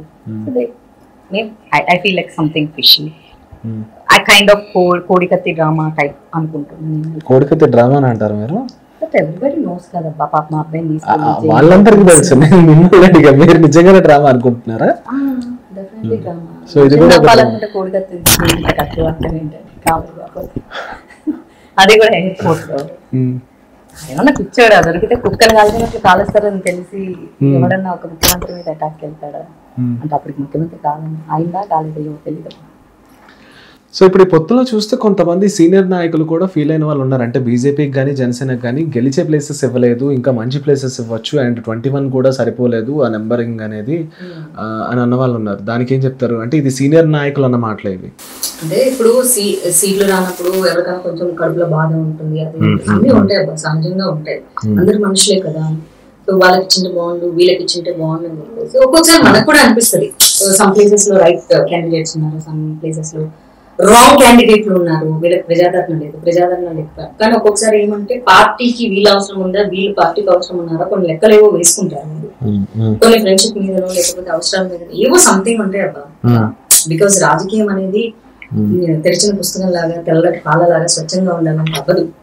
ఖచ్చితంగా అందులో చిన్న చిన్న ప్రాబ్లమ్స్ ఉంటాయి, మిస్టేక్స్ ఉంటాయి. We need to accept it. వాళ్ళు ఇచ్చేసుకున్నారు కదా, నేను కాదు కదా ఇచ్చింది. సో నాకు ఏంటంటే సంబంధం, మీకు సంబంధం లేదంటే అలా ఇప్పుడు మళ్ళీ క్యాంపెయినింగ్ చేయాలి కదా, క్యాంపెయినింగ్ వెళ్ళాలి కదా. లేదు కదండి. సో నాకెందుకు ఆంధ్ర పట్టించుకోరా మీరు? ఓన్లీ బీజేపీ అంటే తెలంగాణ పట్టించుకుంటారా? ఏది కదా, మోడీ గారి fan, follower of Modi and I'm fan of BJP ideology. కదా నాకు ఒకటి అనిపిస్తూ ఉంటుంది అప్పుడప్పుడు, వాట్ నెక్స్ట్ మోడీ గారు. అఫ్ కోర్స్ ఇప్పుడు ఆయన కొంచెం ఏజ్ అవుతుంది. అంటే ఇండియాలో చూసుకుంటే మనకి యూఎస్ యూకే లాగా ఒక రూల్ లేదంటే 2 times తర్వాత కూడా పోటీ చేయొచ్చు అని కాదు కాబట్టి ఎన్ని రోజులైనా చేయొచ్చు. ఇప్పుడు ఒక క్రైటీరియా ఉంటుంది కదా. ఇప్పుడు మోడీ గారు కాకపోతే ఏంటి, వాట్ నెక్స్ట్ ఏంటి అంటే? బీజేపీలో ఎప్పుడు ఎక్కడి నుంచి వస్తారో తెలియదు కానీ మెరికల్ లాంటి వాళ్ళని ఏర్కొచ్చి పెడతారబ్బా. ఆ రోజు వాజ్పేయి గారు వచ్చే వరకు ఆయన ఒక మెరికల్ ఎవరికి తెలుసు. కాంబో వాజ్పేయి గారు అద్వానీ గారు ఒక కాంబినేషన్, అమిత్ షా గారు మోడీ గారు, మోడీ షా ఈ కాంబినేషన్. రేపు ఇద్దరు మోడీ గారు కాకపోతే యోగి ఆదిత్యనాథ్, ఆయన కాకపోతే ఇంకొక ఆయన వస్తారు. పవర్ఫుల్ పీపుల్ ఉంటారు అబ్బా బీజేపీలో. సరే లోపల మాట చెప్పండి, నిజంగా ఎవరు వాట్ నెక్స్ట్ అంటే మోడీ గారి తర్వాత? అందరూ దేశం అంతా అయితే యోగి గారు వస్తే చాలా దారుణంగా ఉంటుంది అంటున్నారు కదా. అంటే లైక్ ఇంకా స్ట్రిక్ట్ రూల్స్. ఇప్పుడు యూపీలో ఎలా గ్యాంగ్స్టర్స్ అందరినీ తీసేసి అంటే లైక్ ఎన్కౌంటర్స్ చేశారు. అండ్ ఇక్కడ కూడా ఒక కల్చర్ని తీసేస్తారు, నైట్ కల్చర్ ఉండదు అని కొంతమంది యూత్ అనే మాటలు విన్నాను నేను. అండ్ కొన్ని చాలా స్ట్రిక్ట్ రూల్స్ వస్తాయని అంటే అంటున్నారు. యాక్చువల్లీ వాళ్ళకి తెలియకుండా వాళ్ళు మంచి మాటలు చెప్పారు. గ్యాంగ్స్టర్స్ లేపేశారు, నైట్ కల్చర్ ఉండదు. కల్చర్ ఏంటి అసలు? కల్చర్ ని నాశనం చేసేదే ఈ నైట్ లైఫ్ కదా. అది ఏం కల్చర్ మరి? అది రాంగ్ కల్చర్ కదా. ఇప్పుడు బెంగళూరులో తీసేశారు, నైట్ లైఫ్ తీసేశారు, ప్రశాంతంగా పడుకొని నిద్రపోతున్నారు తెలుసా, చాలా ప్రశాంతంగా ఉంది. ఇప్పుడు బాంబేలో 24 hours ఉంటది కాబట్టి అది చాలా ఫాస్ట్ డెవలప్మెంట్ ఏరియా అయింది. అసలు డెవలప్మెంట్ లేదు. హైదరాబాద్ చాలా బ్యూటిఫుల్ దాన్ బాంబే. ముంబై వాళ్ళు ఒప్పుకోరు కానీ నాకు అసలు నచ్చదు ముంబై. టు బి ఆనెస్ట్లీ నచ్చదు తెలుసా. చాలా ఓల్డ్ గా ఉంటుంది. ఏ రోడ్ పైన అందరే జూగు బీచ్ అనో ఏదో అంటారు కానీ హైదరాబాద్ ఈస్ మోర్ బ్యూటిఫుల్ దాన్ ముంబై. కాకపోతే ముంబై లోకల్ గా ఉన్న వాళ్ళకి అబ్బంది కోపం వచ్చేస్తుంది అనమాట. నేను బెంగళూరులో వెళ్ళినప్పుడు బెంగళూరులో నైట్ ఫుడ్ దొరకట్లేదంటే చాలా మంది బెంగళూరియన్స్ హట్ అయ్యి ఒక 1000 కామెంట్లు పెట్టారు నా ఇన్స్టాగ్రామ్ లో. మీకు అసలు తెలియదు, మీరు రైట్ ప్లేస్ కి వెళ్ళలేదు, Bengaluru is most beautiful city కాదని ఎవరన్నారు. ఇక్కడ ఫుడ్ దొరకట్లేదు. హైదరాబాద్ లో గల్లీకి ఫుడ్ ఉంటుంది, మన రోడ్ మీద వెళ్తుంటే నైట్ మనకు ఫుడ్ అవైలబుల్ ఉంటుంది. బట్ బెంగళూరులో జస్ట్ బికాస్ అక్కడ నైట్ లైఫ్ ని బ్యాన్ చేశారు. నైట్ లైఫ్ ఎందుకు బ్యాన్ చేశారంటే that is the difference between day and night. ఇప్పుడు డే అందరూ తాగేసి డ్రగ్స్ తీసుకొని అనుకోరు, దే వర్క్, ఏదో ఒక వర్క్ చేసి డబ్బులు సంపాదించాలి ఇట్లా ఆలోచన చేస్తుంటారు. నైట్ అవగానే అక్కడ డ్రగ్స్ కల్చర్ పెరిగిపోయింది. ఈ కల్చర్ అనేది పెరిగిపోతూ ఉందన్నమాట. డ్రగ్స్, లిక్కర్, మాఫియా ఇదంతా పెరిగిపోతూ ఉండేసరికి అన్కంట్రోలబుల్ అయిపోయేది. ఏం చేశారు, నైట్ లైఫ్ ని బ్యాన్ చేయాల్సి వచ్చింది. అన్కంట్రోలబుల్ అయినప్పుడు దేన్నైనా బ్యాన్ చేయాలి కదా. బ్యాన్ చేస్తేనే కొంచెం మనుషుల్లాగా పద్ధతిగా ప్రవర్తిస్తారు. లేకపోతే మనుషులకి యానిమల్స్ తేడా ఏముంది? అమ్మాయిలు కిడ్నాప్లు ఎక్కువైపోతాయి, రేప్స్ ఎక్కువైపోతాయి, ఇవన్నీ ఎక్కువైపోతూ ఉంటాయి. అప్పుడు సమాజం ఏమైపోతుంది? అసలు కల్చర్ అనే పదానికి మీనింగ్ లేకుండా పోతుంది కదా. సో ఎవరైతే కామెంట్స్ చేస్తున్నారు యోగి వస్తే మరి దారుణంగా ఉంటుంది. ఉత్తరప్రదేశ్ లో ఈ మతం వల్ల ఆయన ధర్మాన్ని ఫాలో అవుతున్నారు అని ఒక యోగి. అండ్ ఓట్లు వేసేది కూడా ఎక్కువ మంది ముస్లింసే వేస్తారు. నిజంగా మరి వాళ్ళని తక్కువగా చూస్తే వాళ్ళు ఓట్లు వేయకూడదు. ముస్లింస్ వేస్తారు, ఆయన ముస్లింస్ చాలా మంది వేస్తారు. లేకపోతే ఎట్లా గెలిచింది 2 సార్లు ఆయన? అంటే లేదు, అక్కడ ఉన్న హిందూ గవర్నమెంటే గెలిచారేమో అనుకున్నాను. హిందూస్ వల్ల నిజంగా ముస్లింస్ వల్ల వేస్తారు. వాళ్ళు మనుషులు కదా, వాళ్ళకి వచ్చే పథకాలు వాళ్ళకి రావట్లేదా? వాళ్ళకి కావాల్సిందంటే పీస్ఫుల్ గా ఉంటాం. ఇప్పుడు చాలా మంది దాని మీద ఇళ్ల మీద బుల్డోజర్ ఎక్కిస్తూ ఉత్తపుణ్యానికి ఎక్కిస్తే ఎప్పుడు ఊరుకోడబ్బా. వాళ్ళలో ఉన్న యూనిటీ ఇంకోటి లేదు. వాళ్ళు ఏమన్నారు, అక్రమంగా కట్టుకున్నారు కాబట్టి వాళ్ళ మీద ఎక్కిచ్చేస్తారు, మాకేం ప్రాబ్లం, మేము సక్రమంగా ఉన్నాం కాబట్టి మా మీద ఎట్లాంటిది అది ధైర్యం అంటే.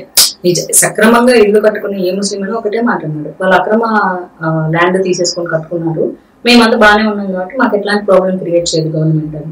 That's called confidence. నిజాయితీగా ఉన్నోడికి ఎప్పుడు కాన్ఫిడెన్స్ ఉంటుంది. సో నిజాయితీగా ఉన్నోడు భయపడాల్సిన అక్కరే లేదు. గ్యాంగ్స్టర్స్ ఎంత డేంజరస్, వాళ్ళ అవసరమా దేశానికి? వాళ్ళ వల్లే డ్రగ్స్ వస్తాయి, వాళ్ళ వల్లే మనీ మాఫియా జరుగుతుంది, వాళ్ళ వల్లే ఆడపిల్లల కిడ్నాప్లు, ఆర్గన్ మాఫియా, ఇవన్నీ ఎన్ని జరుగుతుంటాయి, ఇన్క్లూడింగ్ స్కిల్ కూడా. స్కిన్ మాఫియా కూడా జరుగుతుంది. అందమైన అమ్మాయిలు ఎత్తుకెళ్తారు, స్కిన్ తీసుకొని అమ్మేస్తారు. మాఫియా కదా. స్కిన్ మాఫియా అంటే ఏం చేస్తారు? స్కిన్ ప్లాస్టిక్ సర్జరీ స్కిన్ కావాలి కదా మరి. Lot of thing. Actually skin అనేది చాలా మంచి దానికి, స్కిన్ బ్యాంక్స్ అనేది చాలా మంచి దానికి వినియోగిస్తారు. ఇప్పుడు లైక్ మనకు మామూలుగా బ్లడ్ దొరక కొంతమంది చనిపోతూ ఉంటారు హాస్పిటల్స్, ఆర్గన్స్ దొరక కొంతమంది చనిపోతూ ఉంటారు. డొనేషన్ స్కిన్ అనేది బర్నింగ్, ఇప్పుడు బర్న్ అయిపోతారు కొంతమంది, కాలిపోతారు. వాళ్ళకి ప్లాస్టిక్ సర్జరీ చేసి ఆ స్కిన్ ని కవర్ చేయక ఆ స్కిన్ అట్లా ఓపెన్ గా ఉండి చనిపోయిన చాలా మంది. ఎందుకంటే బికాస్ నేను రోటరీ ఇంటర్నేషనల్ హైదరాబాద్ ఈస్ట్ లో 1 year ఆనరేటివ్ మెంబర్ ఉన్నా. అప్పుడు స్కిన్ బ్యాంక్ రోటరీ ఓపెన్ చేయడం జరిగింది. ఆ స్కిన్ బ్యాంక్ కాన్సెప్ట్ అప్పుడు నేను తెలుసుకున్నాను. స్కిన్ బ్యాంక్ నిజంగా ఉంది, నాకు నిజంగా తెలియదు. అంటే మనం హైదరాబాద్ లోనే ఒకసారి సపోర్టివ్ గా ఓపెన్ చేయడం జరిగింది అనమాట. దాని ఉద్దేశం ఏంటంటే ఈ ఫైర్ యాక్సిడెంట్ లో బర్న్ అయిపోయేసేసి ఆ స్కిన్ సర్జరీలకు దొరకక ఓపెన్ గా స్కిన్ అట్లా బోన్స్ అవన్నీ కనిపిస్తూ చనిపోయే వాళ్ళ సంఖ్య చాలా ఎక్కువగా ఉంది. అట్లీస్ట్ ఈ స్కిన్ మాఫియా ద్వారా వచ్చే స్కిన్ కాదు, మనిషి చనిపోయిన తర్వాత మన ఆర్గన్ డొనేషన్ లాగే స్కిన్ డొనేషన్. మనిషి మరణించిన తర్వాతే స్కిన్ చేసేదన్నమాట. కానీ ఇప్పుడు మనకు ఆర్గన్ డొనేషన్ కూడా అందుకే ఉంది. యాక్చువల్లీ ఒక మనిషి మరణించిన అనంతరం లేకపోతే బ్రెయిన్ డెడ్ అయిన అనంతరం కుటుంబ సంతకం పెడితే వాటిని డొనేషన్ చేయడం జరుగుతుంది. కానీ దాన్ని ఏం చేశారు, మాఫియా లాగా చేసేసి, అంటే అక్రమ సంపాదన లాగా చేసేసి ప్రతి ఒక్కటి అంతే కదా. ఫీటస్ ఇప్పుడు బేబీ కడుపులో చనిపోతుంది, అబార్షన్ చేసేస్తారు. ఈ బేబీ ఫీటస్ ని తీసుకొని బ్యూటీ ప్రొడక్ట్స్ యూజ్ చేయడం జరుగుతుంది. Actually those are real incidents. కానీ దాన్ని కూడా ఒక వ్యాపారంగా చేసి ప్రతిదీ మాఫియా అంటే అట్లే ఉంటుంది. అంటే విపరీతం చేసి విపరీతంగా డబ్బులు సంపాదించాలి మనుషుల అవసరాల నుంచి. So like that. Almost 100 days అయింది అనుకుంటున్నాను నాకు తెలిసి ఇక్కడ గవర్నమెంట్ ఫామ్ అయ్యి. ఏమనిపించింది మీకు? తెలంగాణ గవర్నమెంట్ ఇప్పుడు రేవంత్ గారి గవర్నమెంట్ ఏమైనా మార్పులు కనిపించాయా మీకు? ఉన్నదే బెస్ట్ అనిపించిందా ముందుదే? ఇప్పుడు ఫస్ట్ ఆఫ్ ఆల్ అండి, మనం ఒక సిటిజన్ గా నేను ఓటేసిన ఏ పని ఆ ప్రభుత్వానికి 100 days లో మనం డిసైడ్ చేయకూడదు ఏదైనా సరే, ఎవరి గురించి అయినా మనం. కానీ వాళ్ళు ఇచ్చిన మేనిఫెస్టోలో 100 days లోనే గ్యారంటీలు 6 గ్యారంటీలు చేస్తామని చెప్పారు వాళ్ళు. ఎలక్షన్ ముందు చాలా చెప్తారు, ఎలక్షన్ ముందు చాలా చెప్తారు, కానీ ఆ గ్యారంటీలని అమలు చేయాలంటే నిధులు ఉండాలి కదా. ఆ నిధులు ఇంతకు ముందు ప్రభుత్వం మొత్తం అయిపోగొట్టేసింది. ఇప్పుడు రేవంత్ రెడ్డి, నేను ఎప్పుడు అంటాను, ఇప్పుడు కూడా అంటాను, ఇంతకు ముందు కూడా అంటాను, రైట్ పర్సన్ అయినా రాంగ్ పార్టీ అని. కానీ ఆయన ఏ పార్టీలో ఉన్నా నాకు అధికారం చలాయించే అవకాశం వస్తే నేను ఎప్పటికీ వదిలిపెట్టాను అన్నారు. బికాస్ హిస్ ప్యాషనేట్, ఏదో చేయాలని ఉంది ఆయనకి. రైట్ పర్సన్ రాంగ్ పార్టీ ఆయన. అంతే. ఇప్పుడు మీకు ఎన్డీఏలోకి వస్తే బాగుంది, ఆయన పర్లేదు కదా మరి ఉన్నాడు కదా. అవును, తెలుగుదేశంలో ఉన్నప్పుడు ఆయనకు అక్కడికంటే ఇక్కడ అవకాశాలు మెరుగ్గా అనిపించి వచ్చాడు, రిప్లేస్ చేసుకొని సీఎం అయ్యాడు. అదే టీడీపీలో ఉంటే సీఎం అవ్వలేదు కదా. So it is very smart, it's very intelligent. అంటే వర్క్ చేయాలన్న ఇంట్రెస్ట్ ఉంది, కానీ వర్క్ చేయాలన్న ఇంట్రెస్ట్ ఉన్నా కానీ కాంగ్రెస్ వర్క్ చేయనివ్వదు. అదే కదా చెప్పేది. రాజశేఖర రెడ్డిని ఆ రోజుల్లో వర్క్ చేయాలన్న ఇంట్రెస్ట్ ఉంది, పార్టీ వర్క్ చేయనివ్వలేదు. కానీ ఆయన ధైర్యం చేసి ముందడుగు వేసి స్వతంత్రంగా ఆయనకు క్రెడిబిలిటీ క్రియేట్ చేసుకున్నాడు కదా, ఐడెంటిటీ క్రియేట్ చేసుకున్నాడు. రాజశేఖర రెడ్డి అంటే కాంగ్రెస్ అంటే రాజశేఖర రెడ్డి కాదు, రాజశేఖర రెడ్డి అంటేనే ఒక ఐడెంటిటీ అట్లా. సో రేవంత్ రెడ్డిలో కూడా ఆ కేపబిలిటీ ఉంది. బట్ ఏంటి అంటే ఏదైనా పథకాలు అమలు చేయాలంటే నిధులు కావాలి కదా, నిధులు ఎక్కడ ఉన్నాయి? సో ఇప్పుడు మొన్న ఇది కూడా వినే ఉంటారు నాకు తెలిసి న్యూస్ లోని, phone tapping, heroines phone tapping, KTR గారు. నిజంగా ఇలా జరుగుతుంది అసలు మీకు తెలిసినంత వరకు? పాపం మనుషులు కదండి, ఫోన్లు మాట్లాడుకోదా చేస్తారు. అది ఎలా ఉందో తెలుసా, మనుషులు కదా. అంటే మీరు చేశారని ఒప్పుకుంటున్నారా అంటున్నాను నేను. వాళ్ళు చేశారు నిజంగా ఫోన్ ట్యాపింగ్స్.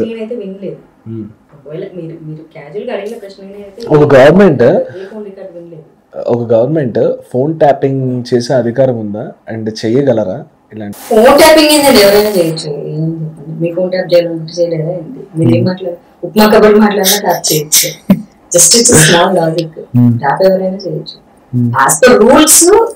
అధికారికంగా అది పోలీసులో ఇంకెవరో అట్లా గవర్నమెంట్ ఇన్వాల్వ్మెంట్ తో చేయాలి. నిజంగా గవర్నమెంట్ అన్ని ట్యాప్ చేయడం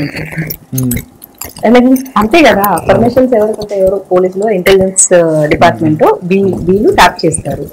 వాళ్ళ గవర్నమెంట్ పర్మిషన్స్ ఆటోమేటిక్ గా ట్యాప్ చేస్తారు. అందరి ఫోన్ నంబర్స్ యాక్చువల్లీ వాళ్ళ హోల్డ్ లోనే ఉంటాయి. ట్యాప్ చేయడం వరకు ట్యాప్ చేస్తారు. సో కేటీఆర్ పర్సనాలిటీగా చూసారా మీరు ఎప్పుడైనా అబ్జర్వ్ చేశారా? అంటే జనరల్ గా ఆయన పర్సనాలిటీ ఎలా ఉంటుందని? టీవీలో చూడడం తప్ప. అంతే అంతే. బయట ఎక్కువ మాట్లాడుకుంటారు కదా, అంటే ఆయనతో కాదు, ఆయన ఇప్పుడు ఒక ఆపోజిట్ పార్టీలో ఉండేటప్పుడు కార్యకర్తలు కానీ వీళ్ళు కానీ డిస్కస్ చేసుకుంటారు కదా, ఈ పర్సనాలిటీ ఇలా ఉంటుంది, ఈ పర్సనాలిటీ ఇలాంటి వాడు, ఈ పర్సనాలిటీ ఇలా, అట్లా కూడా మీరు వినలేదు. అలా మాట్లాడితే కనుక అంటే ఈజ్ అ గుడ్ స్పీకర్. నేను positives is a good speaker, of course is a good speaker. And IT minister work చేసేటప్పుడు మంచి కమ్యూనికేషన్స్ మెయింటైన్ చేశాడు, రకరకాల కంపెనీలు తీసుకురావడానికి ట్రై చేశాడు, comparatively Andhra IT minister. Okay, ఇక పర్సనాలిటీకి వచ్చేసరికి మీరు కూడా ట్రోల్ చేస్తున్నారు ఆంధ్ర ఐటీ మినిస్టర్ ని.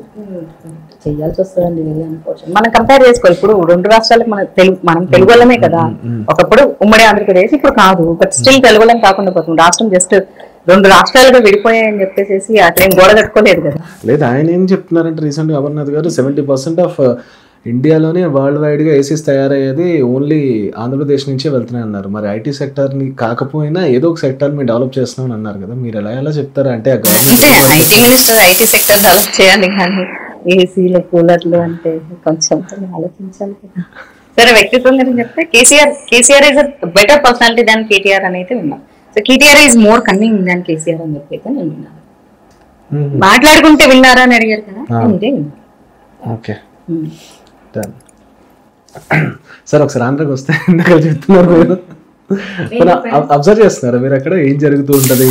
ప్రస్తుతానికి అసలు ఆంధ్ర ఇస్ హాట్ కదా, మనం ఆంధ్రానే అబ్జర్వ్ చేస్తాం, Telangana to be honest observe చేయట్లేదు. ఇప్పుడు చేయట్లేదు ఎందుకంటే అయిపోయింది కాబట్టి. ఇప్పుడు నెక్స్ట్ ఎంపీ ఎలక్షన్స్ ఉన్నాయి, but still it's going on cool normal. Interesting ఏం లేదు కంపారిటివ్లీ ఆంధ్ర తెలంగాణ. ఇప్పుడు మీరు అనుకున్నట్టు జగన్ గారి మీద ఉన్న మైనస్లన్నీ ఓటింగ్ వచ్చేసరికి పడతాయని కనిపిస్తుంది మీకు. ఆయన ఫ్యామిలీ ఇష్యూస్ కానివ్వండి, అండ్ క్రైమ్ ఇష్యూస్ కానివ్వండి, end of the day voter అక్కడికి వచ్చేసరికి ఇవన్నీ కనిపిస్తాయా? End of the day voter అక్కడికి ఇప్పుడు అక్కడ డెవలప్మెంట్ లేదని ఈ 3 ఇష్యూస్ ని బాగా ఎక్కువ హైలైట్ చేస్తున్నాయి మీ పార్టీ, మీ ఎన్డీఏ పార్టీ, ఇదంతా అది నిజంగా కనిపిస్తుంది అంటారు? ఇప్పుడు ఫోకస్ చేయడం ఏంటి అండి, లైక్ వివేకానంద రెడ్డి హత్య అనేది 5 ఏళ్ల నుంచి ఫోకస్ లోనే ఉంది. అదేం సీక్రెట్ ఏం కాదు, దాన్ని పని కట్టుకుని ఎవరూ ఫోకస్ చేయలేదు. అట్లే కొండ గ్రీన్ మ్యాట్ వేసింది అన్నది అది చాలా మంది సోషల్ మీడియాలో అది మణిహారంగా చూపించారు కదా వాళ్ళు, అది చాలా బాగుంది ఇప్పుడు చూస్తే అని అంటున్నారు కదా. యాక్చువల్లీ గూగుల్ నుంచి చూసి, ఎందుకంటే నేను రియల్ గా చూసాను రిషికొండని, నేను కూడా ఇది ఫేక్ ఏమో అట్లా కొంతమంది చెప్తారు, నీకేం తెలుసు. నేను ఏదో కామెంట్ పెడితే ఒకసారి లైక్ చాలా మంది కామెంట్స్ పెట్టాను, నువ్వు చూసావా అదంతా క్రియేటెడ్, టీడీపీ వాళ్ళు జనసేన వాళ్ళు క్రియేట్ చేసింది, కొండని ఇంత అవ్వలేదు, అదంతా అబద్ధము, గ్రీన్ మ్యాట్ అని ఎడిటింగ్ చేశారని. బట్ నా కళ్ళతో నా లైవ్ లో నేను చూసిన, ఎంతమంది వైజాగ్ వెళ్ళి చూస్తుంటారో, నేను గ్రీన్ మ్యాట్ వేసారు. ఇదేంటి అంటే గూగుల్ కెమెరా నుంచి పచ్చకి కనిపిస్తుంది అంట, అందుకని ఆ green mat oh my God అనుకున్నా సీరియస్లీ. అయితే గ్రీన్ మ్యాట్ ఇస్ రియల్, చూడకుండా నేను మాట్లాడాను. లేదు ఒకటే కదా, ఇంకా చాలా అంశాలు ఉన్నాయి. ఏవైతే హామీలు ఇచ్చారో హామీల్లో ఒక 3-4 హామీలు మాత్రమే నెరవేర్చడం జరిగింది. అది కూడా 3 ఏళ్ళు ఇచ్చారంట, ఇంకా ఈ 2 ఏళ్ల నుంచి ఇవ్వట్లేదు అని చెప్పేసి అక్కడ ప్రజలు అంటున్నారు. ఇప్పుడు నేను మొన్న కొంత సర్వే అని కాదు, జనాల్లోకి వెళ్ళి మాట్లాడేటప్పుడు వాళ్ళందరికీ ఓకే 2 సెక్టార్ పీపుల్ ఉంటారు. ఒకటి డెవలప్మెంట్ కావాలి, రోడ్లు బాగుండాలి, ఇవన్నీ. ఇంకొకరు ఏంటంటే మా ఇంటికి వస్తున్నాయి పథకాలన్నీ, మా ఇంటికి ఫుడ్ వస్తుంది, మా ఇంటికి బియ్యం వస్తుంది, మా ఇంటికి రేషన్ వస్తుంది, మా ఇంటికి పెన్షన్ వస్తుంది, మా ఇంటికి అమ్మఒడి ఇలాంటివి వస్తున్నాయి. ఇంకా ఎందుకు వేరే వాళ్ళు స్పెషల్, మాకు ఇవి చాలు కదా అనుకునే వాళ్ళు ఉంటారు. వాళ్ళకి ఏం చెప్తారా? వాళ్ళకే ఖచ్చితంగా చెప్పాలి, అవన్నీ మీ ఇంటికి రావాలి అంటే ఖచ్చితంగా డెవలప్మెంట్ జరగాలి. దానికి సింపుల్ లాజిక్ నేను ఏం చెప్తాను అంటే, నా దగ్గర 100 రూపాయలు ఉన్నాబ్బా, మీకు 50 రూపాయలు నేను ఇస్తూ ఉన్నాను, తర్వాత మళ్ళీ 50 రూపాయలు ఇస్తాను, 100 రూపాయలు అయిపోతాయి. అప్పుడు నీకేం ఇస్తాను నేను ఏమి ఇవ్వను నీకు. ఎందుకంటే when there is no development, there is no investments, there is no రాబడి, మనకి ఏదైతే ఇన్కమ్ రావట్లేదు గవర్నమెంట్కి, నేను అప్పులు తీసుకొచ్చిస్తా, ఎన్ని రోజులు ఇస్తా, తర్వాత నీకు ఎట్లా ఇస్తా నేను. అది చాలా మందికి తెలియదు. నాకు వచ్చేస్తున్నాయి కదా, నాకు ఇంకేం కావాలి, నా పథకాలు నాకు వస్తున్నాయి కదా. ప్రజలు ఈ రోజు వచ్చే సంక్షేమం గురించి ఆలోచిస్తున్నారు కానీ భవిష్యత్ తరాల సంక్షేమం ఏంటనేది ఆలోచించట్లేదు. ఇది నేను చెప్పేది. రాష్ట్రం ఎప్పుడు డెవలప్ అవ్వాలి, రకరకాల కంపెనీలు, రకరకాల జాబ్ ఆపర్చునిటీస్, ఎన్నో రకాల ప్రభుత్వం నుంచి, సెంట్రల్ నుంచి అప్పు తెచ్చినా సరే సెంట్రల్ నుంచి ఎన్నో పథకాలు తీసుకొచ్చి ఇండస్ట్రీస్ ఓపెన్ చేయాలి, కట్టాలనుకున్న ప్రాజెక్టులు పూర్తి చేసి కట్టేసేయాలి. అప్పుడే కదా డెవలప్మెంట్ వస్తుంది. వాటర్ రిసోర్సెస్ క్రియేట్ చేయాలి. ఆ ప్రాజెక్ట్ ఏదో ఇంకా ఇంతవరకు అయితే కట్టను కూడా కట్టలేదు. అప్పుడు జమానా కాలం నుంచి చంద్రబాబు నాయుడు గారు దాన్ని ఫినిష్ చేయలేదు. పోలవరం ప్రాజెక్టు ఇప్పుడు జగన్ గారు నా సొంత స్టేట్ డబ్బులతో పెట్టి ఫినిష్ చేస్తాను. ఎన్డీఏ గవర్నమెంట్ పట్టుకోవచ్చు కదా, పట్టించుకోవచ్చు కదా. ఎన్డీఏ గవర్నమెంట్ కదా, పోయి స్టేట్ గవర్నమెంట్ అడిగి తెచ్చుకోవాలి కదా. తెచ్చుకోవాల్సింది ఏంటి, ఒక్క ఆంధ్రప్రదేశ్ అనే కాదబ్బా, చాలా మంది ఆంధ్రప్రదేశ్ అనుకుంటారు బీజేపీ డబ్బులు ఇవ్వట్లేదు అని. ఒక్క ఆంధ్రప్రదేశ్ కాదు, ప్రతి స్టేట్ కి అలాట్మెంట్ ఉంటుంది. That is rule. ఆ రూల్ ని బియాండ్ గా వెళ్ళిపోవడానికి ఎవరికి అర్హత లేదు. అట్లనే స్టేట్ కి కొన్ని రూల్స్ ఉంటాయి, వాటిలో సెంట్రల్ ఏలు పెట్టకూడదు. అది స్టేట్ రూల్స్. మన కాన్స్టిట్యూషన్ అలా ఉంది కదా, మన రాజ్యాంగం మనం అలా రాసుకున్నప్పుడు ఎందుకు వేరే వాళ్ళకి చేయాలి పెడతారు? స్టేట్ కి ఇచ్చేది స్టేట్లకు ఇచ్చేస్తూనే ఉంటారు. ఇప్పుడు ఏ గృహ పథకాలు అవ్వచ్చు, గ్యాస్ పథకాలు అవ్వచ్చు, లేకపోతే కరెంట్ అవ్వచ్చు, రోడ్లు అవ్వచ్చు, ఇంకోటి అవ్వచ్చు, ముసలి వాళ్ళకి ఈ యువతకి అన్నింటికి సంబంధించి కేంద్ర ప్రభుత్వం నుంచి ఖచ్చితంగా నిధులు వస్తాయి. అది మ్యాండేటరీ. ఆ నిధులు రాకుండా ఉండే సమస్యే లేదు. కానీ ఆ నిధులు ఇస్తున్నామని చెప్పేసి మా పార్టీ వాళ్ళు చెప్పుకోవాలి, అంటే బీజేపీ వాళ్ళు చెప్పాలి మేము ఇస్తున్నామని. అపోజిషన్ లో ఉన్నారు కాబట్టి ఇది మేము సెంట్రల్ నుంచి తీసుకొచ్చి మేము కూడా స్టేట్ ఆదాయం కలిపి మేము ఇస్తున్నామని చెప్పుకోవాలి. కానీ ఎవరు చెప్పుకోరు. ప్రజలు నా సంక్షేమ పథకాలు వస్తున్నాయంటే నీ సంక్షేమం ఒక్కటే నువ్వు చూసుకుంటే నీ పిల్లల భవిష్యత్తు వాళ్ళ సంక్షేమం ఏంటి అని ప్రశ్నించుకుంటే, భవిష్యత్ అంటే భవిష్యత్తు మంచి ఎడ్యుకేషన్ కావాలి, మంచి ఉద్యోగాలు కావాలి, మంచి రోడ్లు కావాలి, మంచి ఇన్ఫ్రాస్ట్రక్చర్ కావాలి, అన్ని కావాలి కదా మనకు. అన్ని ఉంటేనే నీ ఇంటికి సంక్షేమం వస్తుంది. అవేవి లేకపోతే ఏమీ రావు. అంతే. సో కొంచెం పర్సనల్గా మాట్లాడితే మీ గురించి ఇప్పుడు సోషల్ మీడియాలో ఎక్కువ కామెంట్స్ చేస్తుంటారు కదా, ఇంకా పెళ్లి చేసుకోరా అని. అంటే మీ మధ్య అయితే బాగా ఫైర్ అవుతున్నారు. అసలు ఎట్లా ఫైర్ అవుతున్నారు అంటే ఎదురుగా కనబడితే కొట్టేలాగా లేదంటే పరిగెట్టించేలాగా ఉన్నారు. ఎందుకంత అగ్రెసివ్ ఎందుకు అవుతున్నారు? పదే సంబంధం లేదు. పాలిటిక్స్ పెడితే పెళ్లి గురించి అడుగుతారు, ఏదన్నా మంచిగా పండగల గురించి పెడితే పెళ్లి గురించి అడుగుతారు, పూజ గురించి పెడితే పెళ్లి గురించి అడుగుతారు. మామూలు ఫోటోలు గుడ్ మార్నింగ్ పెట్టినా పెళ్ళే, గుడ్ నైట్ పెట్టినా పెళ్ళే, ఏం పెట్టినా మనకి జనరల్ గా పక్కింటి పుల్లకూర అంటే బాగా ఇష్టం. మన ఇంట్లో జరిగే విషయాల కంటే పక్కింట్లో ఏం జరుగుతుందన్న దాని మీద కిటికీ తెరుచుకొని మరీ చెవులు పెట్టి వింటాం. Quite natural.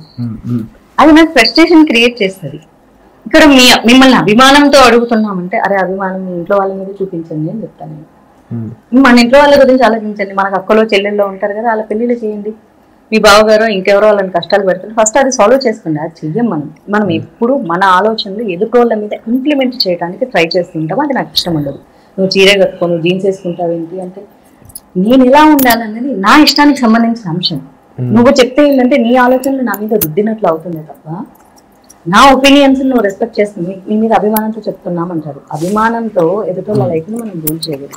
పెళ్ళైనా, జీవితమైనా, డ్రెస్ అయినా, తిండి అయినా, ఏదైనా మన జీవితం కదా. అది సోషల్ మీడియాలోకి నేను ఒకటి వచ్చి ఏదైనా పెడుతున్నా అంటే నేను సమాజాన్ని హామ్ చేసేలా పెడుతున్నానా, పాజిటివ్ మోటివేషన్ ఇస్తున్నా, ఇది ఒకటే తీసుకోవాలి. కానీ మనకు అంత కల్చర్ లేదు. ఒక్కొక్కసారి అట్లా ప్రతి దానికి ఇంటర్లింక్ చేసి అన్నింటికి పెళ్లితో నువ్వు పెళ్లి చేసుకోవాలి, నువ్వు పెళ్లి లేకపోవడం వల్ల ఇట్లున్నావు. పెళ్లి చేసుకున్న వాళ్ళందరూ జీవితంలో ఏం సాధించారు? సరే, నేను ఒక straight question, is the girl need compulsory marriage కావాలంటారా లైఫ్ లో? అంటే సమాజం అట్లా ఫిక్స్ అయింది. గర్ల్ అయితే పర్సెప్షన్ అడుగుతున్నాను. నిజంగా మీరు ఈ లైఫ్ లో ట్రావెల్ చేసిన తర్వాత ఒక అమ్మాయి పెళ్లి చేసుకొని బతకాలా, పెళ్లి చేసుకోకపోయినా బతకగలదా? రెండిట్లో ఏది బెటర్ అనిపించింది మీకు? ఇక్కడ అసలు అమ్మాయి అనే కాదు, ఇక్కడ అదే సమస్య వస్తుంది. అబ్బాయి పెళ్లి చేసుకోలేదు ఎక్కువ కాలం అయిందంటే అబ్బాయికి కూడా అదే సమస్య ఉంటుంది. పెళ్లి చేసుకోలేదా అని అంటారు. కానీ అమ్మాయికి ఉండే టార్చర్ ఉండదు. ఎప్పుడు పెళ్లి చేసుకుంటావు, ఇంకెప్పుడు పిల్లల్ని కంటావు, నువ్వు పెళ్లి చేసుకుంటేనే నువ్వు 100% ఆడదానివి, నువ్వు పిల్లల్ని కంటేనే నీకు ఆడతనం ఉన్నట్టు, నువ్వు పెళ్లి చేసుకుంటేనే నీకు సమాజంలో విలువ. ఎందుకంటే this is mail dominated society. భర్త అనేవాడు ఉంటేనే ఆ పిల్లకి గౌరవం అనేలాగా పెంచుతారు. పుట్టిన దగ్గర నుంచి, ఆడపిల్ల పుట్టిన దగ్గర నుంచి చూడండి. కొంచెం తెల్లగా పుట్టిందనుకో, అబ్బో ఇంత చక్కగా పుట్టింది, ఎంత చక్కగా నుంచి చేయాలో.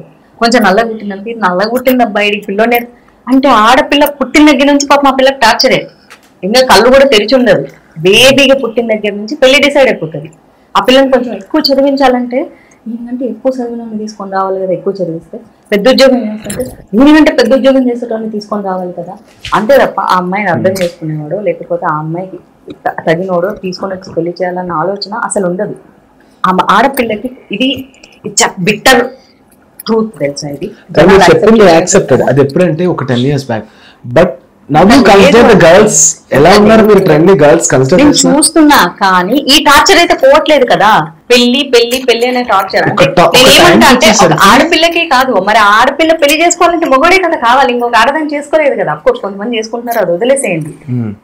ఆడపిల్లకి పెళ్లి మస్ట్ అంటారా అంటే మరి ఆడపిల్ల చేసుకోవాల్సింది ఎవరిని? ఇంకో మగాన్నే కదా. సో అక్కడ ఇక్కడ ఒక పెళ్లికనే అమ్మాయిని చూస్తున్నాను, అవును. సో నా ఫ్రెండ్స్ లో ఎంతమంది చూస్తున్నాను. ఇప్పుడు పేరెంట్స్ కూడా హ్యాండ్ ఇచ్చేసి మీకు నచ్చినప్పుడు చేసుకోండి, నచ్చిన టైంలో చేసుకోండి అని యాక్సెప్ట్ చేసిన వాళ్ళు కూడా ఉన్నారు. అది అందరి విషయంలో కాదు, నా విషయంలో ఉంది. నేను మా పేరెంట్స్ పెళ్లి చేసుకోమని చెప్పాను. When I was 18 they started asking me. నేను వాళ్ళకి చాలా క్లియర్ గా చెప్పాను, చెప్పి ఒప్పించగలిగాను. సో ఇప్పుడు వాళ్ళు నన్ను ఫోర్స్ చేయరు. డామినేషన్ మీరు భరించలేరనా? ఏంటంటే మెయిల్ డామినేషన్ భరించారనా, లేదంటే క్లాషెస్ వస్తాయనా? దేని వల్ల? ఇప్పుడు ఏజ్ పెరిగే కొద్ది, ఇందాక ఏజ్ పెరిగే కొద్ది మెచ్యూరిటీ లెవెల్స్ మారుతూ ఉంటాయి. సో నా టీనేజ్ ఏజ్ లో నా మెంటాలిటీ ఏంటంటే నేను చాలా రఫ్ అండ్ టఫ్ ఉంటాను, రూడ్ ఉంటాను, నాకు నేనే అర్థం కాను, ఎదుటోళ్ళని నేను బేర్ చేయలేను, ఆ డామినేషన్ నేను భరించలేను, నేను ఒకళ్ళ కింద లొంగి వంగి ఉండటం నా చేత కాదు, ఇట్లా ఉండేది అప్పుడు థాట్ ప్రాసెస్. ఆ తర్వాత వచ్చేసరికి నేను కెరియర్ బిల్డ్ చేసుకోవాలి, నా కాళ్ళ మీద నేను నిలబడాలి, ఇది నా లైఫ్, నేను అతను సంపాదించిన దాని మీద నేను బ్రతకూడదు, నాకంటూ ఒక లైఫ్ ఉండాలి కదా. సో నేను ఎప్పటికీ నేను డిపెండెంట్ అవ్వకూడదు, ఫినాన్షియల్ డిపెండెన్సీ నాకు ఉండకూడదు. ఎందుకంటే ఈ రోజులు ఏ రోజుల్లో అయినా భర్త అనేవాడు ఉండొచ్చు లేకపోవచ్చు, అంటే ఎనీథింగ్ అది గుడ్ ఆర్ బ్యాడ్ ఏదైనా. అప్పుడు ఫినాన్షియల్ ఏదైతే నాకు డిపెండెన్సీ ఉంటుందో అదే నన్ను అట్టడుక్కు పడేస్తుంది, ఆ స్థానం ఉండకూడదు. సో నాకు నేను ఎదగాలి, నాకు చాలా ప్యాషన్ ఉంది, నాకు సొసైటీకి ఎదించాలి, ఈ థాట్ ప్రాసెస్. తర్వాత ఈ మధ్య ఇంటర్వ్యూలను అడిగినప్పుడు నా మూడ్ స్వింగ్స్ తగ్గట్లేని ఆన్సర్ చెప్తాను. ఎందుకంటే ఆ పెళ్లి, నేను పెళ్లి చేసుకోవాలి అనే దాని సమాజంలో పెళ్లి మీద నాకు విలువ గౌరవం ఉంది, నా మీద నాకు క్లారిటీ లేదు. బికాస్ నన్ను నేను హ్యాండిల్ చేసుకోగలిగితేనే నేను ఎదుటి వ్యక్తిని హ్యాండిల్ చేయగలను. ఇక్కడ కన్సిడర్ చేయాల్సిన పాయింట్ ఏంటో తెలుసా, అందరూ ఏ గర్ల్ మాట్లాడినా గర్ల్ కే మూడ్ స్వింగ్స్ ఉంటాయంటారు. అబ్బాయిలు కూడా మనుషులే కదా, దే ఆర్ నాట్ మిషన్స్ కదా, వాళ్ళకు కూడా మూడ్ స్వింగ్స్ ఉంటాయి కదా, మరి వాళ్ళు కూడా వచ్చి కాళ్ళు పట్టుకుంటారు కదా, వాళ్ళు కూడా మీకు తగ్గట్టు మారుతూ ఉంటారు కదా, ఎందుకు అర్థం చేసుకోరు? నేను ఐ యాక్సెప్ట్. నాకు అందరూ చాలా మంది, మీ ఫ్రెండ్స్ నా ఫ్రెండ్స్ గురించి మాట్లాడలేదు, generalising men, yes men will be having hormonal changes and mood swings, but not much than girls. Girls కి ఏంటంటే ఒక సైకిల్ ఉంటుంది, పీరియడ్స్ ఉంటుంది. సో ఫస్ట్ వీక్ లో ఒకలా బిహేవ్ చేస్తారు, సెకండ్ వీక్ లో, ఎందుకంటే మనిషిని తన ఆలోచనని మార్చేది హార్మోన్సే. ఈ మనకు ఆక్సిటోసిన్, డోపమైన్ ఇట్లాంటి హార్మోన్స్ ఎట్లయితే హ్యాపీనెస్ ని క్రియేట్ చేస్తాయో, ఆడపిల్లలకి ఈ హార్మోనల్ చేంజెస్, ఈ సైకిల్, పీరియడ్స్, పీసీఓఎస్, పీసీఓడి, ఈ థైరాయిడ్స్, ఇవన్నీ ఏం చేస్తాయంటే వాళ్ళ మైండ్ ని ఉత్తపనానికి మార్చేస్తుంటాయి. నాకు కూడా అట్లే, నేను చాలా ఎందుకు నేను అంత రియాక్ట్ అవుతా అంటే బికాస్ ఆఫ్ పీసీఓడి. హార్మోన్స్ మనల్ని డామినేట్ చేసేస్తూ ఉంటాయి, ఊరికే కోపం వచ్చేస్తుంది, ఊరికే ఇరిటేషన్ వస్తుంది, ఊరికే ఏడుపు వచ్చేస్తుంది. దానికి పెద్ద పెద్ద రీజన్స్ కూడా ఉండవు. సో అందుకే అమ్మాయిలకి మూడ్ స్వింగ్ చాలా ఎక్కువ, ఎందుకంటే వాళ్ళ శరీరము తట్టుకోలేదు, డెలికేట్ అవుతుంది. ఆ తట్టుకోలేనప్పుడు అది బ్రెయిన్ మీద ఇంపాక్ట్ ఎక్కువ చూపిస్తుంటుంది. మెన్ కి అంత చేంజెస్ ఉండవు, మెన్ కి కూడా సైకిల్ ఉండొచ్చు కానీ బట్ వాళ్ళకి పీరియడ్ సిస్టమ్ అట్లాంటిది ఉండదు. సో అమ్మాయిలు 14 రోజులు ఒకలా బిహేవ్ చేస్తే 14 రోజులు డెఫినెట్ గా హార్మోనల్ చేంజెస్ వల్ల ఇంకోలా బిహేవ్ చేస్తారు. చాలా మందికి అర్థం కాదు. అమ్మాయిలకైనా మూడ్ స్వింగ్స్ ఉండేదంటే definitely they will be having mood swings because they have periods. ఆ శరీరం రకరకాల ప్రాసెస్ చేసుకుంటూ ఉంటుంది బాడీ లోపల. ఆ టైంలో వాళ్ళ మైండ్ సెట్ చాలా మారుతుంటుంది. వాళ్ళని ఎంత సాఫ్ట్ గా డీల్ చేస్తే అంత బాగుంటుంది. దాన్ని పెద్ద కన్సిడర్ చేయకూడదు. This is the biggest thing. People when they are talking about science, when it is science, they should understand this. But ఇక్కడ ప్రాబ్లం ఏంటంటే అమ్మాయిలకు మీరు అన్న థింగ్స్ ని కన్సిడర్ చేసి బాయ్స్ వస్తే they took it as a granted. Not all కదా, అదే ఇక్కడ కూడా మనం కన్సిడర్ చేయాలి. Not all, some people yes will take it granted, I accept it, granted గా తీసుకుంటారు. ఎందుకంటే చాలా ఒబీడియంట్ గా అమ్మాయిలు కాలు పట్టుకొని బతిలాడుకునే వాళ్ళు ఉంటారు, చాలా ఉంటారు. బాయ్స్ నిజంగా వాళ్ళు ఇష్టపడితే నిజంగా వాళ్ళు కాలు పట్టుకుంటారు. ఎందుకంటే ఆ అమ్మాయే కదా అని కాలు పట్టుకుంటారు. కాలు పట్టుకోవడం పెద్ద నేరం కాదు, తప్పు కాదు, తన పిల్లే కదా, సో పట్టేసుకుంటారు. దాన్ని అంతే ప్రేమగా కాసేపు అల్లిగిన తర్వాత, కొట్లాడిన తర్వాత, కాంప్రమైజ్ అయిన తర్వాత అంతే రెస్పెక్ట్ ఇచ్చి, అదే నేను చెప్తాను, రిలేషన్షిప్ లో mutual respect is very very important. నా మైండ్ సెట్ కూడా అదే. నేను ఎప్పుడైతే అవతల పర్సన్ కి మ్యూచువల్ రెస్పెక్ట్ ఇవ్వగలుగుతానో నేను అప్పుడు ఆ మనిషిని అర్థం చేసుకున్నట్లు. అంటే ఆ మనిషి నాతో మాట్లాడినా, అంటే మై హస్బెండ్ నాతో మాట్లాడినా తన భావాలు నాకు అర్థం అవ్వాలి, తను మాట్లాడకపోయినా అతని భావాలు నాకు అర్థం అవ్వగలగాలి, అంత నేను రీడ్ చేయగలగాలి. అప్పుడే కదా నేను లైఫ్ టైం హ్యాపీగా ఉంటా. ఈ మధ్యలో డివోర్స్లు, కొట్లాటలు, మనశ్శాంతి లేకపోవడం, వీటిని నేను యాక్సెప్ట్ చేయను. ఇప్పుడు నేను ఒక్కదాన్ని నా స్ట్రగుల్తో నేను స్ట్రగుల్ అవుతున్నా, మైండ్ సెట్, నా మూడ్ స్వింగ్స్ తో, మళ్ళీ అతన్ని సఫర్ చేస్తూ, మళ్ళీ అతని వల్ల నేను సఫర్ అవుతూ, నేను అరిచాను రివర్స్ లో, ఇంత టెన్షన్ తీసుకొని ఏదో ఒక రోజు డివోర్స్. అడ్జస్ట్ అవ్వాలన్నప్పుడు ఏం చేస్తాం? మనకున్న ఒకే ఒక ఆప్షన్ డివోర్స్. అమ్మా నాన్నలకి, అన్న చెల్లెళ్ళకి, అక్క తమ్ములకి డివోర్స్ ఇవ్వలేం కదా. హస్బెండ్ అనేవాడికి వైఫ్ అండ్ హస్బెండ్ మధ్య డివోర్స్ ఉంటాయి. ఇన్ని ప్రాబ్లమ్స్ ఎందుకు? When I understand myself then I can understand other person అంటున్నా. ఆ మెచ్యూరిటీ లెవెల్స్ నాకు ఇప్పుడు వచ్చాయి. సో అందుకే కొంతమందికి పెళ్లి అయిపోయిందరూ పాపం అని చెప్పేస్తా ఇంకా భరించలేక పోరా పోయిన సంవత్సరం అయిపోయింది పెళ్లి అని చెప్పేస్తూ ఉంటాను. వేర్ ఇస్ యువర్ హస్బెండ్ అంటే అరే హీస్ అ వెరీ ప్రైవేట్ అబ్బా, he don't like social media, I need to respect his opinions కదా అని చెప్తాను.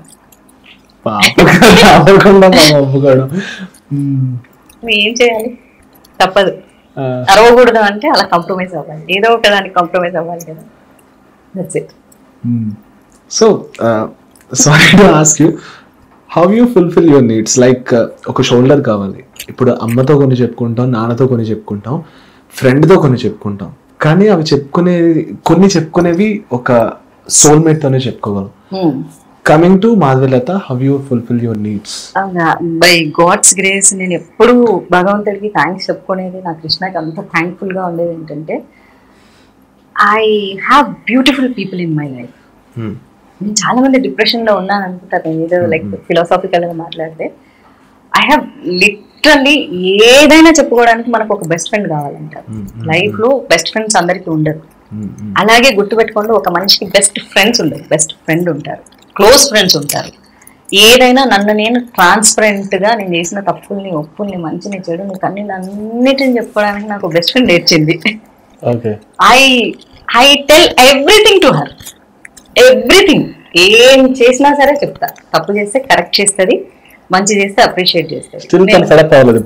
అసలు 20 ఏళ్ళు మా ఫ్రెండ్షిప్, అది ఫెడ్అప్ అవ్వదు. ఇక నేనే అంటుంటా, పోవా నా జీవితం 20 ఏళ్ళు ఫ్రెండ్షిప్ బాగుంటుంది. అంత బాగుంటుందా? నాకు తెలిసి మెన్ ఫ్రెండ్షిప్ మెన్ లో బాగుంటది, కానీ I accept men long time sustain అవుతారు, వాళ్ళు long time life time friends కూడా ఉంటారు. గర్ల్స్ కి అది లిటరల్లీ నాట్ పాసిబుల్, ఇంపాసిబుల్ అన్నాను. Not possible, 90% not possible. Because ప్రతి దానికి ఒక ఇయర్ రింగ్స్ చూస్తేనే పాజిటివ్నెస్ వస్తుంది, ఒక డ్రెస్ చూస్తే పాజిటివ్నెస్ వస్తుంది. పక్క లేడీ గురించి ఐ యాక్సెప్ట్, అది ఖచ్చితంగా వస్తుంది. కానీ వెరీ ఫార్చునేట్ మా ఇద్దరికి అది లేదు. తను ఏమన్నా చూసిందనుకో, ఇది నా స్వీట్ అయితే బాగుంటది, ఒక I'll buy 2 అని చెప్పేసి 2 అంటది. నేనేమన్నా కొనుక్కున్నాను అనుకో, ఊరంతా చెప్తుంది, తెలుసా she bought car, she bought కొత్త సారీ, షీ బాట్ దట్ కొత్తది అన్ని చెప్పేసుకుంటుంది. అంటే ఆ ఎప్పుడైతే ఎదుటి వ్యక్తిని చూసి ఆడపిల్లలు ఆ పొసెసివ్నెస్ ఆ స్టేజ్ దాటారో, అప్పుడు ఆటోమేటిక్ గా వాళ్ళిద్దరి మధ్య ఆ సోల్ కనెక్షన్ ఉంటుంది. దట్స్ సోల్ మేట్ అనేది. అదే ఇందాక అన్నారు, సోల్ మేట్ వేరు, మన ఇద్దరు మనుషుల రిలేషన్ వేరు. That soul mate can be a god also. ఎందుకంటే your body is different, your soul is different. మనం పోతే మన శరీరమే ఇక్కడ భూమి మీద మిగిలిపోతుంది, వెళ్ళిపోతుంది జీవం. నువ్వు దాన్ని ఎవరికి కనెక్ట్ చేస్తావు? అది నువ్వు ఎవరికైనా కనెక్ట్ చేసుకోవచ్చు. అది ఇద్దరు వైఫ్ అండ్ హస్బెండ్ మధ్య, ఇద్దరు స్నేహితుల మధ్య దట్ స్పిరిచువల్ కనెక్షన్ ఉండాలి. ఆ స్పిరిచువల్ కనెక్షన్ ఏంటంటే when you're silent, when you're mood off, నువ్వు ఇక్కడ ఉంటే వేరే ఊర్లో ఉన్నా నీ ఫ్రెండ్ కానీ నీకెవరైనా నేను రీచ్ చేయగలరు. That is called soul connection. చాలా మంది ఇది సోల్ అనుకుంటారు. సోల్మేట్ అంటే wife and, every wife and husband is not a soulmate. అలాగే every soulmate is not a wife and husband also. నా బెస్టీకి నాకు ఆ సోల్ కనెక్షన్ ఉండేది. దీనికి నేను బెస్ట్ ఎగ్జాంపుల్ చెప్తాను. ఎవరు నమ్మినా నమ్మకపోయినా ఆ కనెక్షన్ తెలిసిన వాళ్ళకి ఉంటుంది. గాడ్తో సోల్ కనెక్షన్ పెట్టేసుకుంటారు. అంటే మనం ఏదైనా చెప్పాలనుకుంటే మనం మెడిటేషన్లోకి వెళ్ళేసి గాడ్కి అన్నీ చెప్పేసుకుంటుంది. దేవుడికి తెలియదు ఏముంది, మన తప్పులు ఒప్పులు ఎవ్రీథింగ్ తెలుసు. యాక్చువల్లీ చెప్పాలంటే గాడ్ ముందు మనం న్యూడ్, మన బ్రెయిన్, మన థాట్స్ అన్ని న్యూడే, అన్నీ రీడ్ చేస్తాడు అన్న. అది ఎక్కడ ముసిగేసుకొని చేసినా కూడా చూస్తాడు. My bestie she delivered. అప్పుడు హాస్పిటల్లో డెలివరీ అయింది తను. ఇంకా ఆ రోజు డెలివరీ అయింది. I was in US. ఒక చిన్న సాంగ్ షూట్ చేస్తున్నాం, ఒక సాంగ్ ఊరికి సరదాగా షూట్ చేస్తున్నాం. అండ్ తను అంటే అప్పుడే తనకు సిజర్ అయింది, ఇంకా తను తీసుకొని రాలేదు బయటికి. అండ్ కాల్ చేసింది తను నిద్ర నుంచి లేచిన తర్వాత. ఐ గోట్ ఏ డ్రీమ్, నువ్వు లైక్ వాషింగ్టన్ DCలో అక్కడ రోడ్డు మీద ఏదో సాంగ్ చేస్తున్నావు, నాకు అట్లా కళ వచ్చిందో, నాకు ఎందుకు వచ్చిందో తెలియదు అని. I was like literally what time అన్నాను. అది ఆ టైంలో రాత్రి ఇండియాలో, ఆవిడ డే. ఆ టైం చెప్పింది.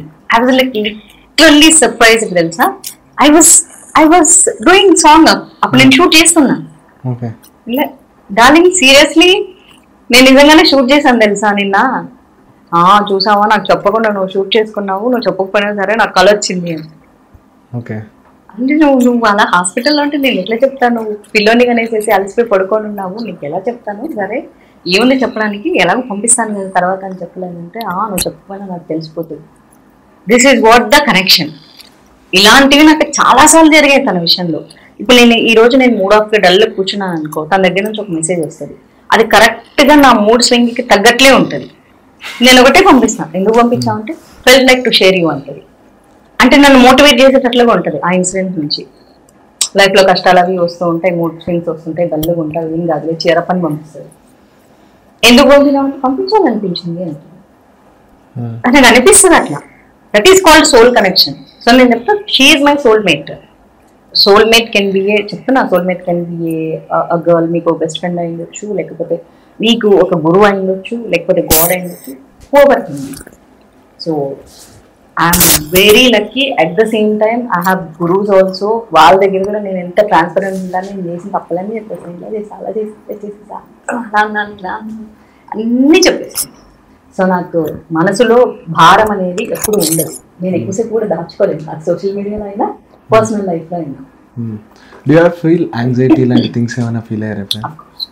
ఎవరికైనా ఉంటుంది కదా, like panic attacks. yes I have panic. ఎట్లా క్రాస్ చేశారు? ఏడుస్తాం. పానిక్ అటాక్స్ వస్తే షివరింగ్ వచ్చేస్తుంది. పానిక్ అటాక్స్ ఎప్పుడు వస్తాయంటే మనం ఒక వ్యక్తిని నమ్మినప్పుడు, లేకపోతే ఏదన్నా ఒక దాని మీద మనం చాలా హోప్ పెట్టుకున్నప్పుడు అది జరగనప్పుడు, లేకపోతే ఆ వ్యక్తి మనం అనుకున్నట్లు మనం చూసిన షేడ్ కాకుండా కొత్త షేడ్ చూసినప్పుడు మనం అది తట్టుకోలేము, భరించలేదు. అప్పుడు పానిక్ అటాక్స్ వస్తాయి, షివరింగ్ వచ్చేస్తుంది, బ్రెయిన్ అంతా ఇట్లా గ్లూమీ అయిపోయినట్లు అనిపిస్తుంది, ఐస్ బ్లర్ అవుతాయి, కళ్ళు తిరిగేస్తాయి. సో ఏముంది, న్యాచురల్లీ అందరిలాగానే మనుషులు అన్నీ జరుగుతాయి. అది అర్థం కావడానికి కూడా కొంచెం టైం పడుతుంది. మనకి ఏం జరుగుతుందో అర్థం కావడానికి కొంచెం టైం పడుతుంది. అది మీకు ఎలా ఫైండ్ అవుట్ ఎలా చేస్తారు? స్టార్టింగ్ లో అర్థమయ్యేది కాదు, తర్వాత నాకు అర్థమైంది దీస్ ఆర్ పానిక్ అటాక్స్ అని చెప్పేసి. ఇప్పుడు పీపుల్ పానిక్ అటాక్స్ అని కొట్టేసేస్తే వీడియోస్ వస్తాయి, they get shivering, they get scream, ఏడుస్తారు, కింద పడి దొరుకుతారు, డార్క్ రూమ్ లో కూర్చోవాలనిపిస్తుంది. These all the symptoms panic attacks. ఇవి ఏడవడమే, దానికి మనిషికి అంతకంటే వేరే పరిస్థితి ఉండదు తెలుసా. మనిషి ఏడవగలిగి కన్నీళ్ళని బయటికి పంపించేసినప్పుడే ఆ బాధ తీరిపోతుంది. ఆ మనస్ఫూర్తిగా గుండె పగిలేలాగా ఏడవాలి, ఏడ్చి గట్టిగా ఊపిరి పీల్చుకొని ఆ థింగ్ గురించి ఆలోచించి మళ్ళీ మెడిటేషన్ చేసుకోవాలి. దిస్ ఈస్ ద ప్రాసెస్, వేరే ఏం లేదు. Meditation can only heal anything. ఎవ్వరూ హీల్ చేయలేదు. మనకి బెస్ట్ ఫ్రెండ్ ఉన్నారనుకో, అది ఏమైనా చెప్పాలి, like god serious, I really have best friend. నేమైనా షేర్ చేసుకుంటే మోస్ట్ ఆఫ్ ద టైమ్స్ నేను అంటే ఎవరైతే whoever facing the cameras are also ఒక పబ్లిక్ ఫిగర్ ఎవరైతే ఉంటారో, పబ్లిక్ ఫేస్ ఆఫ్ అయి ఉంటారో, వాళ్ళకి ఎక్కువ థింగ్స్ వస్తాయి. అంటే నాట్ ఓన్లీ అబౌట్ రిలేషన్షిప్. ఇప్పుడు అంటే ప్రతి ఒక్కరికి రిలేషన్షిప్ ఉంటుంది, సాఫ్ట్వేర్ ఎంప్లాయ్ కూడా ఒక రిలేషన్షిప్ ఉంటుంది, వాళ్ళకి కూడా బ్రేక్ అయినప్పుడు వస్తాయి. కానీ who ever in the on camera face camera చేసే వాళ్ళకి ఇవి ఎక్కువ అవుతూ ఉంటాయి. ఎందుకని అబ్జర్వ్ చేశారు మీరు? ఎంతో అంటే స్ట్రెస్ ఎక్కువగా ఉంటుంది కదా. మనకు మామూలు మన ప్రపంచంలో బ్రతుకుతూ ఉన్నప్పుడు మన ప్రపంచం చిన్నగా ఉంటుంది. చిన్న ప్రపంచంలో చిన్న హర్టింగ్స్ ఉంటాయి. అంటే వాళ్ళకి అది ఎక్కువే, సీత కష్టం సీతది, పీత కష్టం పీతది అంటారు కదా, సంథింగ్ లైక్ దట్. ఎప్పుడైతే మన ప్రపంచం బ్రాడర్ అయిపోతుందో మనల్ని అటాక్ చేసే వాళ్ళు ఎక్కువగా ఉంటారు. వాటిని తీసుకోవడానికి మనకున్నది ఒకటే మనసు, ద సెన్సిటివ్ హార్ట్. ఆ సెన్సిటివ్ హార్ట్ అనేది ఎన్ని మాటలను భరిస్తుంది? ఇంట్లో వాళ్ళగా, స్నేహితులుగా, తెలిసిన వాళ్ళగా, చుట్టాలుగా, బయట వాళ్ళగా, సంబంధం లేని వాళ్ళగా. ఇప్పుడు నేను సినిమా పరంగా, పొలిటికల్ పరంగా ఇంతమంది ఎన్ని రకాల మంది అటాచ్ చేస్తున్నప్పుడు, సో ఆటోమేటిక్గా ఉన్న ఒక్కటే ఒక చిన్న మనసు ఎన్నని తట్టుకోగలుగుతుంది. సో ఆటోమేటిక్గా వేరే వాళ్ళకి కూడా అంతే. పబ్లిక్ పర్సనాలిటీ అన్నప్పుడు, పబ్లిక్లోకి వచ్చినప్పుడు పీపుల్ చాలా ఈజీగా మాట్లాడేస్తారు. పబ్లిక్ ఫీల్లో ఉన్నావో భరించు, లేదంటే మానేసి సోషల్ మీడియా, ఇంట్లో కూర్చో. ఇది నా లైఫ్, ఇది నేను డిజైన్ చేసుకున్నాను, నేను ఇష్టపడ్డాను, నేను వచ్చి మాట్లాడతాను. Who are you to decide about my life? నువ్వు ఇంట్లో కూర్చో, నువ్వు అన్నం వండుకో. అదే నాకు వండాలనిపిస్తే వండుతా, తినాలనిపిస్తే తింటా, మాట్లాడాలనిపిస్తే మాట్లాడతాను. If I very harmful to you, then you question. Public మీడియాలో ఎప్పుడు క్వశ్చన్ చేయాలి? తప్పుడు మార్గాన్ని మనం సూచించినప్పుడు అప్పుడు నువ్వు ప్రశ్నించాలి. నీకు నా మార్గం మంచిదైనప్పుడు, నీకు నచ్చలేదనుకో జస్ట్ గో వే, కానీ వెళ్ళరు. బుక్స్ చదువుతారు మీరు ఏమైనా? బుక్స్ లాంటి I'm a very bad reader. జీవితం జీవితం అనే బుక్ ఎక్స్ప్లెయిన్ చేశాను కాదు. మాధులత గారు మీరు చాలాసార్లు చెప్పారు కళ్యాణ్ గారికి ఫ్యాన్ అని. ఓకే, అవుట్ ఆఫ్ ఫ్యానిజం పక్కన పెడితే, I never said I'm a fan, I love him. My statement is very clear. Okay, I'm fan of Chiranjeevi, not Pawan Kalyan. Okay. సరే, ఇప్పుడు ఆయన్ని ప్యాకేజ్ స్టార్ అంటూ ఉంటారు. చంద్రబాబు నాయుడు గారికి ఎక్కువ ప్యాకేజ్ తీసుకున్నారంటారు, అందుకే అలయన్సెస్ ఇవన్నీ అంటారు. సో మీ ఒపీనియన్ ఏంటి దాని మీద? See there is a thing అబ్బా, 2019 లో ఆయన ఇండిపెండెంట్ గా కంటెస్ట్ చేసేటప్పుడు, అంటే జనసేన ఇండిపెండెంట్ గా కంటెస్ట్ చేసింది, అప్పుడేమన్నారు, వైసీపీ దగ్గర ప్యాకేజ్ తీసుకున్నారని చెప్పేసి టీడీపీ వాళ్ళు బ్లేమ్ చేశారు. తర్వాత ఎప్పుడైతే మళ్ళీ ఆయన 20లో బీజేపీతో పొత్తు పెట్టుకున్నారో అప్పటి నుంచి స్టార్ట్ చేశారు వైసీపీ వాళ్ళు, బీజేపీ కాదు టీడీపీ దగ్గర ప్యాకేజ్ తీసుకున్నారు అని చెప్పేసి.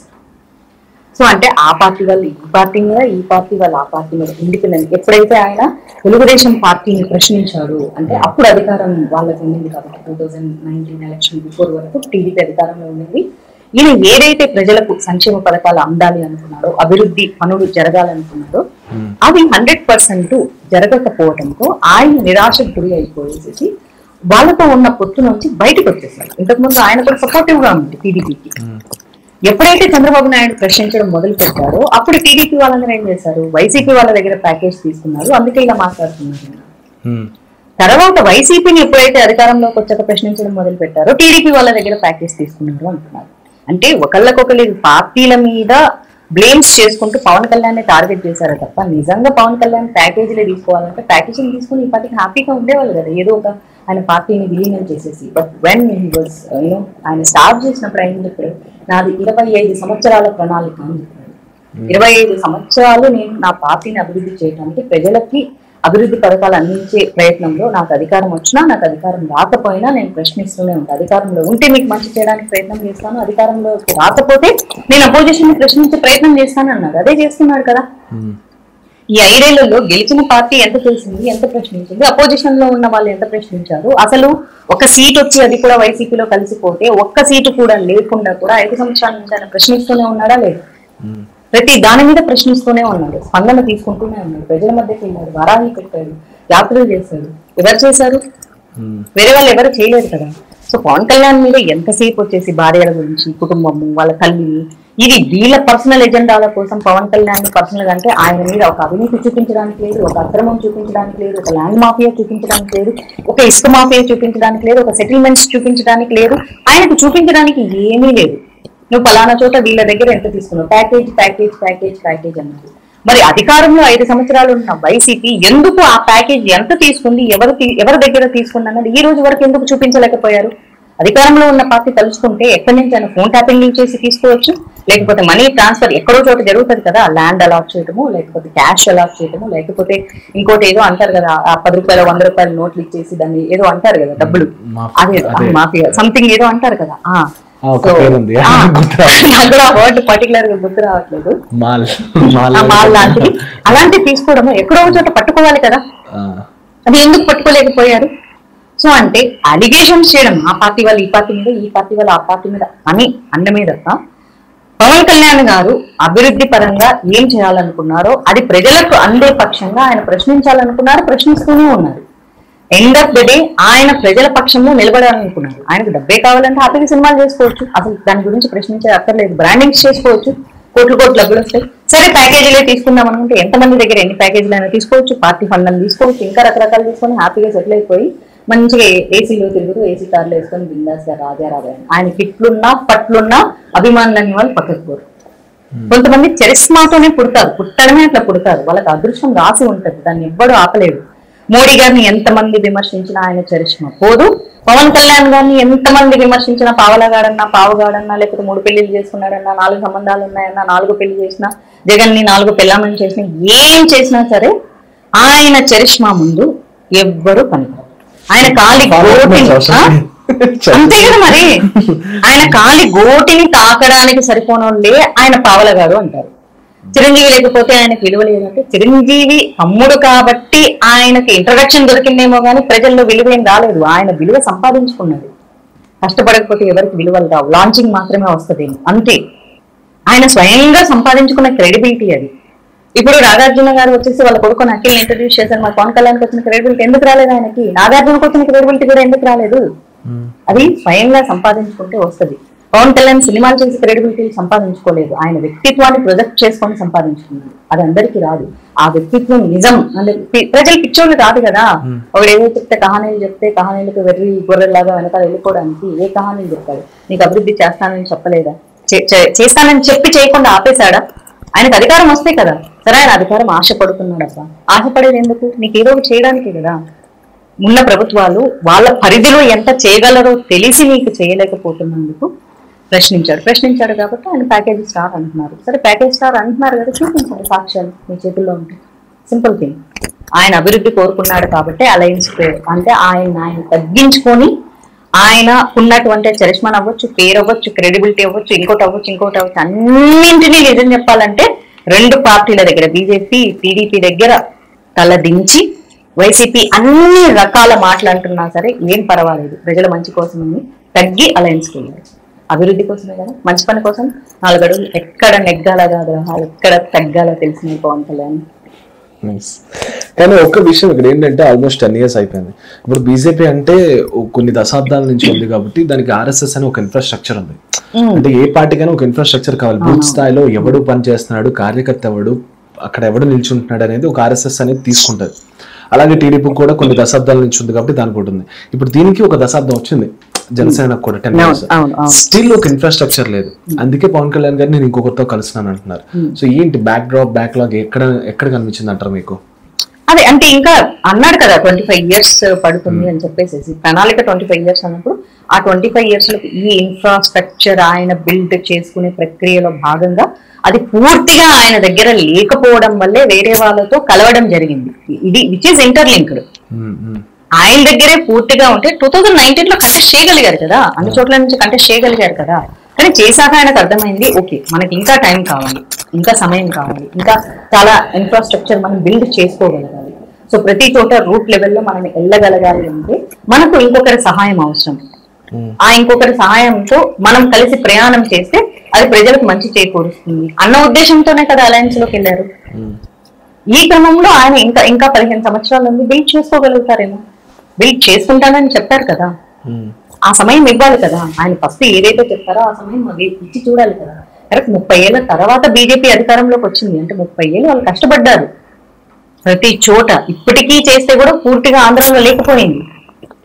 ఇంకా 10 సంవత్సరాల నుంచి మోదీ గారు అధికారంలో సెంట్రల్లో ఉన్నప్పటికీ కూడా పూర్తి స్థాయిలో బూత్ లెవెల్ కార్యకర్తల దగ్గర నుంచి అందరూ ఉన్నారు ఆంధ్రాలో కూడా బీజేపీకి. బట్ స్టిల్ ఇంకా స్ట్రెంత్ అవ్వలేకపోయింది. సో ఒక 10 ఏళ్ల క్రితం వచ్చింది. ఆ 10 ఏళ్ల క్రితంలో కూడా ఆయన ఇండిపెండెంట్ గా కాకుండా ఇంతకు టీడీపీకి బీజేపీకి సపోర్ట్ చేయడం జరిగింది 2014 లో. తర్వాత 2019 లో ఆయన ఇండిపెండెంట్ గా కంటెస్ట్ చేశారు. చేసిన తర్వాత మళ్ళీ ఆయన స్ట్రెంత్ ని ఆయన రీకలెక్ట్ చేసుకుంటున్నారు, ఎక్కడెక్కడ మిస్టేక్స్ జరిగినాయి మళ్ళీ చూసుకుంటున్నారు. సరే మళ్ళీ 2024కి ఓకే ఇది నేను ఒక్కనే వెళ్తే అవ్వదు, మరి కొంతమందితో కలిసి ముందుకు వెళ్తే తప్ప ప్రస్తుతం ఉన్న ప్రభుత్వాన్ని ఓడగొట్టి ప్రజలకి ఏవైతే కష్టాలు పడుతున్నాయో వాటి నుంచి ఫస్ట్ మనం దూరం చేసి అభివృద్ధి పథకాలకు దగ్గరగా ప్రజల్ని తీసుకెళ్ళాలి, వాళ్ళకి అందేలా చూసుకోవాలి. ఏదైతే మనకి ఇన్ఫ్రాస్ట్రక్చర్ పార్టీకే కాదు రాష్ట్రానికి కూడా అవసరం అనుకున్నాడు కాబట్టి హీ కేమ్ ఫార్వర్డ్ కదా. అందులో కూడా మనం మంచి అర్థం చేసుకోవాలి. నైస్, సూపర్, బాగా అర్థం చేసుకున్నా మీరు కూడా. అండ్ ఫైనల్లీ ఎలక్షన్స్ ఖచ్చితంగా ఎన్డీఏ ప్రభుత్వం గెలుస్తుంది అంటారు. నేషన్ లో బీజేపీ గెలుస్తుంది. At the same time NDA ఇంకా ఎక్కువ సీట్లు కూడా వస్తాయి. అట్లనే ఆంధ్రప్రదేశ్ కానీ ఒక మోనోపోలీ అనిపించదా ఇన్ని సీట్స్ వస్తే? ఎందుకంటే ఇప్పటికీ అఫ్ కోర్స్ అవి మంచిగానే అనుకోండి, ఎక్కడైనా ఒకటి ఉంటుంది. ఇప్పుడు చైనా లాంటి, నార్త్ కొరియా లాంటి ప్లేసెస్ లో ఒక్కరే చేయడం అనేది అది ఒక మోనోపోలీ అవుతుంది, ఒక హిట్లర్ ప్రభుత్వం అవుతుంది. మోడీ గారు కొన్ని ఈ దశాబ్దంలో ఒక 10 రెవల్యూషనరీ థాట్స్ తెచ్చినా సరే అవి ఒక మోనోపోలీగా కనిపిస్తుంది. ఇప్పుడు డిమానిటైజేషన్ కానివ్వండి, యూపీఐ రెవల్యూషన్ కానివ్వండి, ఎవ్రీథింగ్. కానీ అది మోనోపోలీగా కనిపించేది. ఇప్పుడు 400 సీట్లు వస్తే ఒక బిల్ పాస్ చేయాలనుకుంటే ఎవరి ఇంకొక కోణం అక్కర్లేదు ప్రజలకి. ఆయన ఏమనుకున్నారో అదే చేయాలనుకుంటారు. అది జనాలకు అలా రిఫ్లెక్ట్ అవ్వదు అనుకుంటారా? లేదు అండి, ఎందుకంటే చైనా వేరు, అది కమ్యూనిస్ట్ కంట్రీ. ఇక నార్త్ కొరియా అది ఏ కంట్రీ, అది కిమ్మామ కంట్రీ, అది అసలు వేరే కంట్రీ కాదు. మనది ప్రజాస్వామ్య దేశం కదా. ఇక్కడ మన కాన్స్టిట్యూషన్ ప్రజాస్వామ్యం. ఆ 2 దేశాల్లో బీజేపీకి ఇస్తే ఒక బిల్ పాస్ చేయాలనుకుంటే ఏ ఒక్క ప్రభుత్వం అవసరం లేకుండా వాళ్ళు నచ్చిన బిల్ పాస్ చేసుకోవచ్చు. ఇప్పుడు ఆ ప్రభుత్వం మొత్తం అందరూ వాళ్ళే ఉంటే ఇండియాలో దాదాపు అన్నీ ఉన్నాయి, కానీ అలా ఏం చేయట్లేదు కదా. పార్లమెంట్ లో మాట్లాడుతున్నారు, అదే మన కెమెరాలు ఉన్నాయి, లైవ్ టెలికాస్ట్ అవుతూ ఉంటుంది. మొనోపోలీ సిస్టమ్ గా ఏ వ్యవస్థని ఇంప్లిమెంట్ చేయలేదు కదా. ఇన్ కేస్ చేయాల్సి వస్తే వాగ్వివాదాలు జరుగుతూనే ఉన్నాయి, అవన్నీ లైవ్ లో మనందరం చూస్తూనే ఉన్నాము. అండ్ ఇంప్లిమెంట్ చేసిన విధానాలు కూడా దేశ భవిష్యత్తుకు మంచివే చేశారు తప్ప దేశాన్ని నాశనం చేసేవో లేకపోతే దేశాన్ని ఇంకో దేశానికి అమ్మేసేవో చేయలేదు. అలా చేయగలిగారు కాబట్టే మన భారతదేశంలో న్యాచురల్ ఏంటంటే ఇది మనకి సోషల్ మీడియా అనేది మంచి చేస్తుంది, చెడు చేస్తుంది అంట. నిజాలు మనం చూసేవే నిజం అనుకుంటాం, కానీ దాని వెనక మన దేశ సెక్యూరిటీ ఎంత ఆధారపడి ఉందనేది కూడా ఆలోచించుకోవాలి. ప్రపంచ దేశాలు సైతం ఈ రోజు మోడీ జైహో మోడీ అంటున్నారు, లేకపోతే మోడీ ఇస్ ద బాస్ అని పిచ్చోళ్ళే అంటున్నారా, వాళ్ళకి తెలియదా? అమెరికా లాంటి కంట్రీ ఎప్పుడు అన్ని దేశాన్ని తన కాళ్ళ కింద పెట్టుకోవాలని చూస్తుంది. అట్లాంటిది మోడీ గారు వెళ్ళి ఆ వైట్ హౌస్ లో మాట్లాడుతున్నప్పుడు ఈక్వల్ గా మన జెండాలని వాళ్ళ కారుకు పెట్టి మన జెండాని వాళ్ళ వైట్ హౌస్ ముందుకు పెట్టి అంతే గౌరవం ఇవ్వగలిగారు. ఎందుకు ఇచ్చారు? మనం అంత స్ట్రాంగ్ కంట్రీగా ఎదగకపోతే వాళ్ళ గౌరవం ఇచ్చేవాళ్ళ మనకు. అండ్ మోనోపోలీ సిస్టమ్ లేకపోతే ఇంకోటి పాయింట్అవుట్ చేయడం ఫస్ట్ వాళ్ళే ఉంటారు తెలుసా. అమెరికా ఎట్లాంటిదంటే మనతో ముందు నుంచి స్నేహం చేస్తూనే వెనక నుంచి పొడిచే దేశం. అలాంటి దేశాలు కూడా అంటే పరాయి దేశాలకి మన దేశంలో నడుస్తున్న వ్యవస్థ లీడర్షిప్ అర్థమైంది, కానీ మన దేశంలో ఇంకా కొంతమంది చాలా మందికి అర్థమైంది కాబట్టి మళ్ళీ 2 సార్లు గెలిపించారు, 3 సార్లు గెలిపించడానికి సిద్ధంగా ఉన్నారు. బట్ మన దేశంలో ఏంటంటే జనరల్ గా కమ్యూనిజం భావజాలం ఉన్నోళ్ళు ఈ చైనా నుంచి తెచ్చుకున్న ఈ మావో మెంటాలిటీ ఉంటుంది, అది మన దేశంది కాదు. అది ఇప్పుడే అన్నావు అట్లా మోనోపోలీ సిస్టమ్ లో నడిపిస్తాడు అని చెప్పేసి. సో మన జింపింగ్ అంకుల్ లాగా మన కిమ్మావా లాగా ఈ మెంటాలిటీ కావాలి అనుకునే వాళ్ళు ఇక్కడ ఉంటారు కాబట్టి వాళ్ళు ఆబ్వియస్లీ దేశానికి మంచి జరుగుతుందంటే వ్యతిరేకిస్తారు. రైతు చట్టాలు కావాలన్నారు, రైతు చట్టాలు రైతుకు మంచి చేసేవి ఎన్నో సంవత్సరాలకు 25 ఏళ్ళు ఎదురు చూస్తే ఆ చట్టాలని మనోళ్ళే రచ్చ చేసేసి పెంట చేసేసి మొత్తం దాన్ని మూయించేశారు. మార్పు కావాలనుకునేది మనమే. ఆ మార్పుకి ఒక ముందడుగు వేసినప్పుడు ఆ ముందడుగు వేస్తున్నటువంటి నాయకుల్ని అపోజిషన్ పార్టీలో ఉన్నా సరే మన సొంత లాభాలు ఆలోచించకుండా సపోర్ట్ చేయగలిగితేనే దేశం అభివృద్ధి చెందుతుంది. బట్ ఈ రోజు ఏం జరుగుతుందంటే మోడీ గారు ఏం చేసినా సరే ఆయన సొంతంగా ఏదో చేసుకున్నట్లు ఫీల్ అయిపోయి వీళ్ళు అడ్డుపడతారు. ఇందులో వీళ్ళ సొంత రాగద్వేషాలు తప్ప దేశ ప్రజల మీద ప్రేమ లేదు. నిజంగా దేశ ప్రజల మీద ప్రేమ ఉంటే పార్లమెంట్ మీరు అన్నట్టు మోనోపోలీ వ్యవస్థ ఏం నడవదు. ప్రజలేం పిచ్చోళ్ళు కాదు, లైవ్ టెలికాస్ట్లు ఊరికే పెట్టలేదు, అందరూ చూస్తారు, అందరూ ప్రశ్నిస్తారు. అందుకని ఆ మోనోపోలీ సిస్టమ్ ఏం తీసుకొని రాలేదు. అందరి వాదనలు అందరూ వినిపిస్తారు, అన్ని పార్టీల నుంచి ఎంపీలు మాట్లాడలేదనుకో అది ఆ ఎంపీ చేతగాంతనం మా పార్టీ నుంచి. నేను ఎందుకు పంపించారు నీ కాన్స్టిట్యుయెన్సీ నుంచి ప్రజలు, వాళ్ళకి ఏం కావాలి లేకపోతే వాళ్ళ ప్రాంతంకి ఏం కావాలి మాట్లాడడానికి పంపించారు. ఏదైనా ఒక చట్టం ప్రవేశపెడుతున్నారంటే అది ప్రజలకు ఎంత ఉపయోగపడుతుంది, నా కాన్స్టిట్యుయెన్సీ ప్రజలకు ఎంత ఉపయోగపడుతుంది ఆలోచించుకోవాలి. అది నిజంగా మంచి చేస్తుందంటే దానికి సపోర్ట్ చేయాలి ఏ పార్టీలో ఉన్నా సరే. ఎండ్ ఆఫ్ ద డే మీకు దేశ సంక్షేమం ఇంపార్టెంట్ కదా. So that's it. Super, thank you so much Madhavilatha గారు, చాలా విషయాలు డిస్కస్ చేసినందుకు. హోప్ సో అంటే మీరు అనుకున్నట్టు ఎన్డీఏ గవర్నమెంట్ అండ్ ఇక్కడ వచ్చేసి ఈ కూటమి గెలిస్తే ఖచ్చితంగా మనం మళ్ళీ మాట్లాడుకుందాం దీని గురించి. సో దట్స్ ఇట్ గైస్, ఇది మాధవీలత గారితో మాట్లాడిన విషయాలు. This is RJ Mahi signing off.